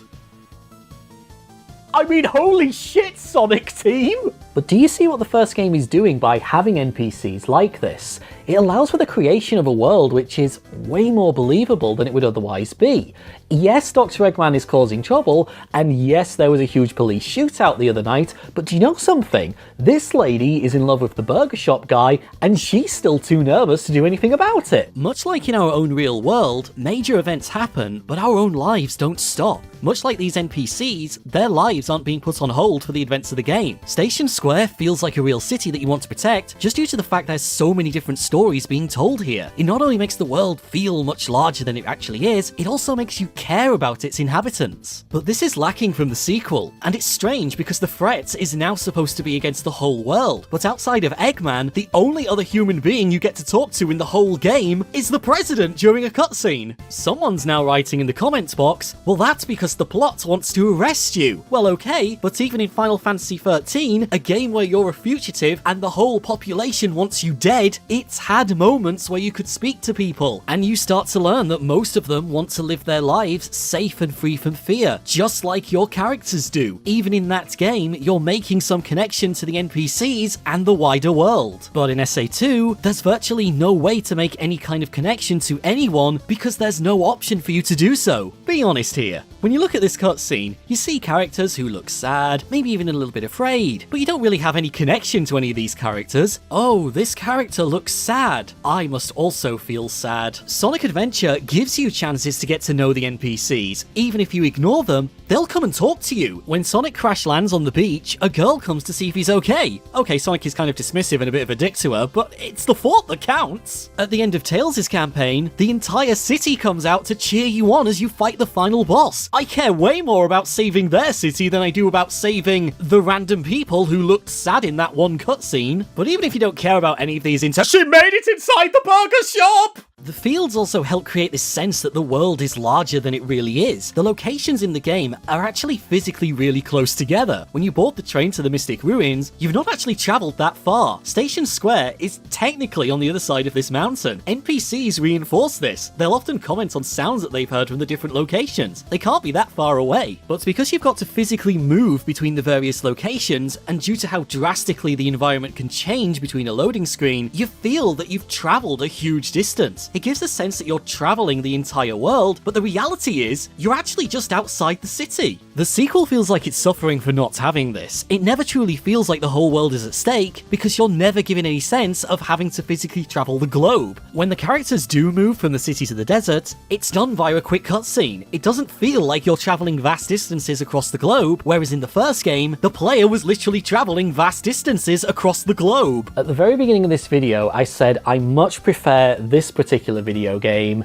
to its sequel, and at the very least I hope that you can now understand why I do believe that, but I also hope that if you are someone who still thinks that this is the superior game, you can at least acknowledge that, yeah, you know something, there are parts of this which clearly are a step down compared to the predecessor, but How does this happen? How do you go from having such a strong foundation to having elements which are clearly weaker than what came before it? Well, the answer to that is... it's very complicated. But I want to take this time to highlight one of the lesser discussed reasons as to why this game turned out the way it did. And that's what was going on at Sonic Team at the time when they were actually developing this game. And ask the question, was this supposed to be... Unlike the first game, which was developed in Japan, the development team moved to the United States where all future projects would be created. But that doesn't just instantly happen. Even if you have a dedicated workspace ready, which fortunately Sonic Team did, there's going to be little things here and there which just don't work, or stuff which isn't configured correctly. And I can give you an example close to home here. I'm here at the University of Hull wearing this hat, and behind me is the Fenner building where I used to study computer science and games development. And in my final year, one of my modules was mobile gaming and development, but for 3 months we was actually unable to do any work on that module because the ICT department, who are located over there, believed that our development kits were viruses and their firewall locked us out. On the rare occasion we did get the software to run, at the end of the day the university's antivirus would run and all our work would be deleted. This went on for 3 months. I requested a partial refund for my tuition fees, and it was denied! I love higher education! Once a team moves into a new studio, it can take several weeks or even months just to get it working at an efficient pace. But if all your employees are foreign nationals moving to a new country, you've got added complications. All these people need to undergo immigration procedures, get the correct work visas, find semi-permanent accommodation, and when they're actually there, you've got all these little personal problems like finding a doctor to register with, schooling for their children, other jobs for their family members who may have joined them. I'm under no doubt that Sega as a corporation almost certainly helps them all with that. There's still, however, pressure on the individual to make sure they're complying with their visa terms, and this will come back to haunt them all, as we'll see in a moment. It takes time to get a new studio up and running, but they did this under the knowledge that things were not good at the House of Sega. Everybody knew that the Dreamcast wasn't selling as well as its rivals, and if you've ever worked at a corporation which is struggling, or begins to drop hints at a major structure change, things start to go wrong long before it becomes public. The precise date of when SA2's development started isn't known, but the first substantial rumours for the game began appearing in the early months of the year 2000. Yet on May 22nd of that year, Isao Okawa was promoted to the president of Sega, a man who had long advocated that Sega should abandon the console business. So the developers were now in the position of making a console exclusive for a console that wasn't doing that well, and their new boss wants them to stop making that console. Oh yeah, that's a great idea! The news that Sega were dropping out of the console market landed on January 31st, 2001. Can you imagine what it must have been like for the developers working there for that past year, only to then find out they had a game for a system that had just been cancelled? If you've ever been employed at a company and something like this happens, you know that people don't stick around to the end. They're off trying to find new jobs. But the developers on this particular game, they had a rather unique problem. Remember the work visas? I'm not an expert in US immigration laws, and you want to know something? I don't think the developers were either. They're now facing the very real possibility they're not going to have jobs in a few months. Are they risking deportation? I don't know. They probably didn't know. They have to find that out on top of the usual panic thoughts that one has when one's job is at risk. How will I tell my family? How are we going to pay our bills? Oh, by the way, guys, don't forget to finish Pumpkin Hill as you also try to find out if your work visas will be still valid next month, or else it's goodbye. It really is quite incredible that this game turned out as well as it did. For everything that was going on at the company, you know that some developers didn't stick around. They were off trying to find new jobs. And for those that did stick it out, for all they knew, this could have been the last ever Sonic game. And when you actually really dig deep into the game, there's some evidence that some developers did believe that this was going to be it. And they designed the game with some kind of closure to the series in mind. When I think about all the turmoil facing both the developers and the future of the series, I can't help but feel that the developers wanted to ensure that if the worst were to happen, this game could act as the definitive ending to the series. Virtually every 3D Sonic game has always ended with some kind of sequel hook, or a sense that Eggman is still out there and is prepping to try again. The very first adventure game did this, and even the most recent 3D Sonic game, Sonic Frontiers, also ends with a bit of a sequel hint. But Adventure 2 ends very differently. There is no sense of a sequel hook. The player is left with a feeling of absolute conclusion. Let's take another look at the ending, and I'll explain why. Each of the characters pair off. There's quiet reflection over what's just happened. The past events of the game are brought up, and several characters talk about what they intend to do in the future. In the case of both Eggman and Rouge, they seem to want to change their ways. Rouge wants to give up on the espionage lifestyle, and maybe get a knuckle sandwich too. I've got something better than jewels that I'm thinking about right now. After the final cutscene between Sonic and Amy, the whole cast seemingly leave together. There's no sense of hostility between them, and there's not even a sequel hook. Every single loose end is completely wrapped up. This whole sequence is essentially a well-written goodbye. The developers use this ending to recap what each character went through in the story, hint at how these events affected them, reveal how they've grown and developed as a response, and finally, give a hint as to what these characters will now do in the future. But there's nothing in these sequences to suggest an immediate follow-up adventure, or even a threat to make the player feel like they're being primed for a sequel. This feeling of finality is further cemented when Sonic goes to leave the room, only to stop short, turn to the camera, and say his final goodbye. We previously spoke about the importance of cinematography and how it can be used to reveal a deeper sense of truth as to what's going on in a cutscene. I want you to keep that in mind for a moment as we look at the very final line of this game, both in terms of its delivery and the build-up to it. Sonic is originally positioned here by the window. He's looking out at the earth where Shadow fell and met his demise. But then the camera cuts to here. Sonic has crossed the entire control room and is leaving. As he walks away from the camera, he pauses, looks slightly over his shoulder and says, "Sayonara, Shadow the Hedgehog." Take a moment to think about how this scene is presented. Think back to what was going on at Sega and the uncertainty facing the developer's future. Ask yourself, is he saying goodbye to Shadow, or is he saying it to you? Remember how I said previously, I always find it annoying how the ending credits cover most of the characters during these little moments of reflection? But what's really interesting is that the precise moment Sonic delivers his final goodbye, the credits don't cover him! The developers time the credits so that there's shorter names moving past him. This allows for Sonic's line of sight to be positioned almost completely center screen. His eye line will always catch yours. He might name drop Shadow, but the fact he's no longer anywhere near the window and he's looking directly at the player, his final goodbye is to you. The way this cutscene is written is done so in a way for the developers to communicate directly with you, the fans of the series. They're saying, hey, these characters that you grew up with, we're giving you a glimpse as to where they're headed. We want you to know that they're going to be okay. If we don't see each other again, they're going to be fine. But this is goodbye. Some cynics out there are now probably thinking, mate, come on.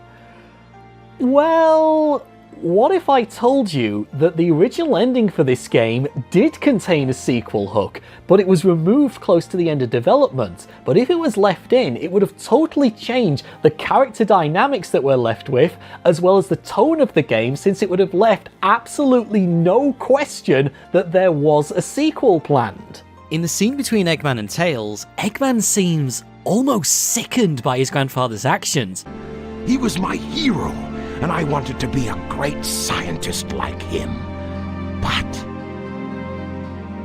did he really mean to destroy us? He almost seems to feel like he's going to become like him, and this revelation makes him vow to become a better scientist than his grandfather was. Tails' line, I don't know, but what I do know is we all did it together! Yeah, it's a little bit silly, but it does give a hint as to what he's trying to say. I like to think at this moment that what Tails is trying to say is, you're not like your grandfather, you're already better than him because you chose to work with us to make things for the better. And Eggman agrees with him. They're together as the scene ends, and for all we know, Eggman leaves with Tails. But hidden away in the cut audio files, there's some evidence that says this cutscene was supposed to be a lot longer.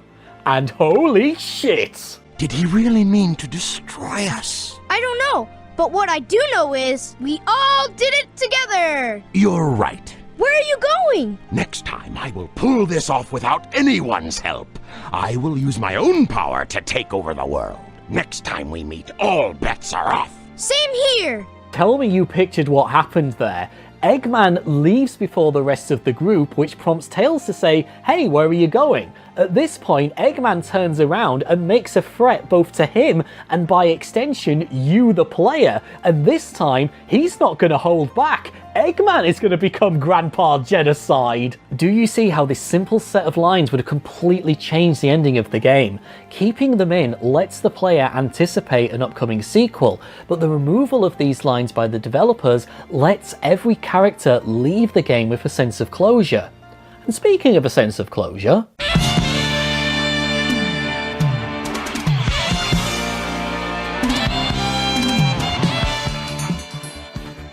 I have a really simple question. Is this a good video game? But how much of it is a good video game? I understand why people love it, I also really like it and think it's well worth your time. There's aspects which not only surpass the original, but have yet to be surpassed by any game since. The Chow Garden, a huge side part of the game which I've not talked about just because I don't like chow raising. NANI?!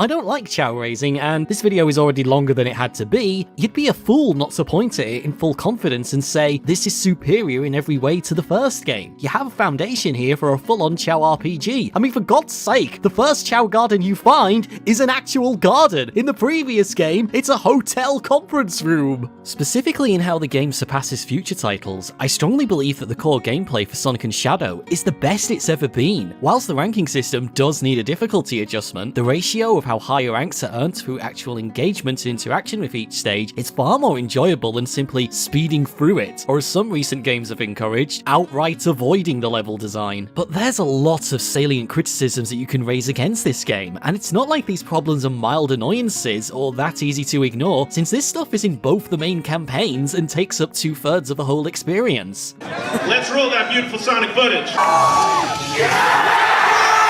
Who amongst these people was screaming for joy? At last we could replay Mad Space and Sand Ocean once again! Stand up and be counted, my compadres!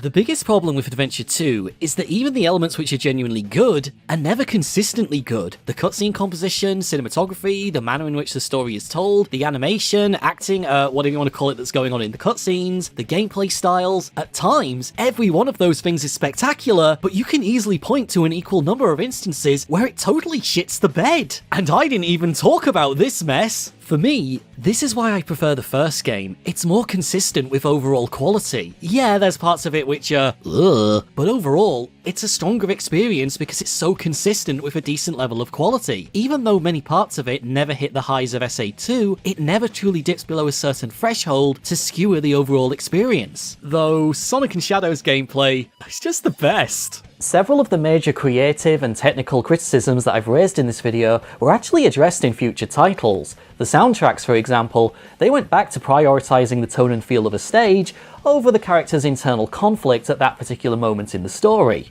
See, that wasn't a personal nitpick. Sonic Team themselves realised it wasn't as good. In its lifetime, the game has sold very well and continues to be very well received. There's a clear reason why this game and its predecessor continually gets re-released approximately once a new console generation, and yet poor Sonic Heroes only gets a limited release in Europe on the PlayStation 3.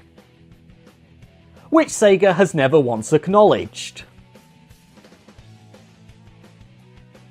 Yeah, Sega, what is going on with that? Why do you not want to acknowledge your child? Despite all the criticisms I've raised, it's still a very well-made game. The next major title was Sonic Heroes. It took a different direction to the adventure games, and whilst we can discuss the merits of it in the next video, most people do agree it's a bit of a step down despite addressing several criticisms. So it's worth asking, given the clear qualities and positive reception of both of these two very similar titles, 2 decades on, where's the direct follow-up to this series? Where's SA3? Well, Sega have been trying to make that game for decades. Every game you see on the screen right now has at one point been given that title during development, or started out with the intention of being a direct follow-up in terms of the gameplay and core design. But even if any of these games had received those 3 little words that every lonely Sonic fan wants to hear, only one game out of all those prospective candidates feels like a natural progression from the second title, and controversially, it's Sonic the Hedgehog 2006. Whilst we can't know for certain what direction the series would have taken had Sonic 06 not been the video game equivalent of a failed exorcism, it actually sold pretty well. According to the estimated numbers from VG Charts, and I stress estimated because based on this quote from the site's founder on Wired.com, it also appears that they make up most of their numbers. Sonic 06 sold over 2.69 million copies. That's a lot of people who bought and played a truly terrible video game. Following that, Sonic Team drastically changed the direction of 3D Sonic in order to try and win those people back. As soon as Sonic Unleashed, we started to see what they had in mind. Sonic's gameplay was drastically simplified. Momentum and precision platforming, that requires some degree of skill. Players don't want that. More automation and scripted spectacle sequences. Now everyone can look good. By the time Colors and certainly Generations arrived, it was even more simplified. Gameplay? I'm Sonic Forces. I have multiple spectacle sequences per stage. Players no longer had to earn epic moments. They were all but guaranteed, regardless as to what they did or how well they played. This is light years away from what the adventure games do. They're far more complicated and make the player work to see the epic moments because the player is the one who's making them. That doesn't mean that only elite video gamers can beat them, but for players who do practice and eventually make it through a complicated part of the stage, feel like they've accomplished a Herculean task. It's far more rewarding than diluting down the gameplay decisions to, during this boost segment, when do I press the jump button in order to make it onto the higher pathway? There it is! Modern Sonic gameplay! And Sonic 06, for as awful as it was probably the last game to be designed with the adventure gameplay mentality as the primary focus. Had it not been a total mess, would the series have continued with that?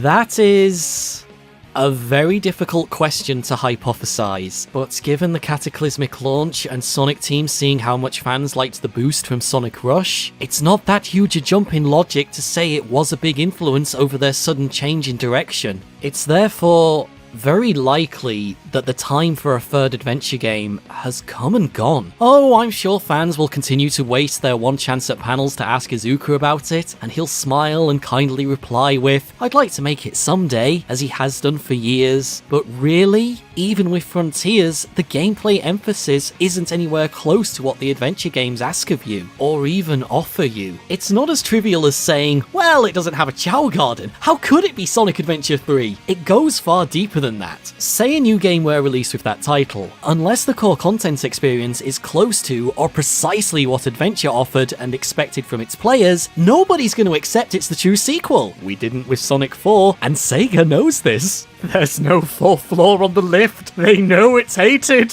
And that's Sonic Adventure 2. A really, really good game, but I just happen to like the first one a lot more. So I hope you've enjoyed this video and my admittedly slightly critical views towards the game, and if you do happen to disagree with me, please make the argument as to why you feel that way in the comments, because just using one-word descriptives like "this sucks" or "this is so peak," I don't think it really does anything except get cheers from people who already agree with you.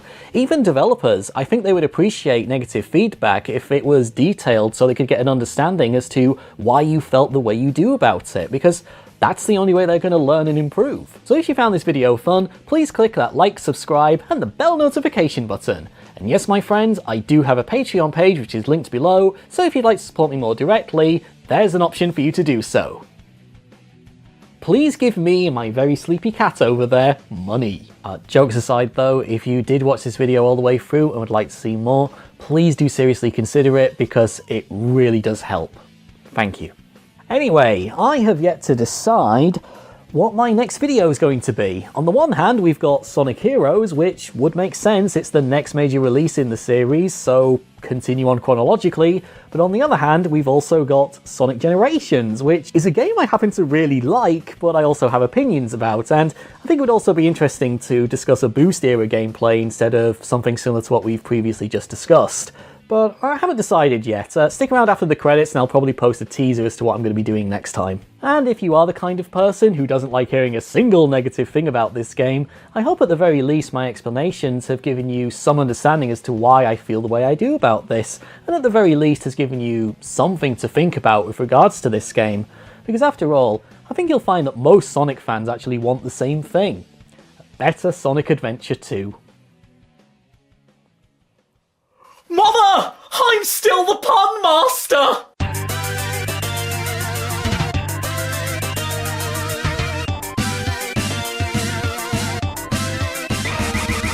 Hey guys, thank you so much for checking out this video. Apologies it took so long, this project really ballooned into a monster and I never want the video to take this long again. If you enjoyed this video and would like to support future projects of mine, please consider joining my Patreon or send me a one-off coffee tip like these amazing people did. And for all their extra support, I'd especially like to thank Ben Malski, Dave Morley, Mayfa Stevenasing, whose name I probably pronounced wrong, Random Guy, Rustic Coolpix, Serakor, Stalin Usher 2, That's Yaki Guy, Tybert Renux, and Yuri Senpai!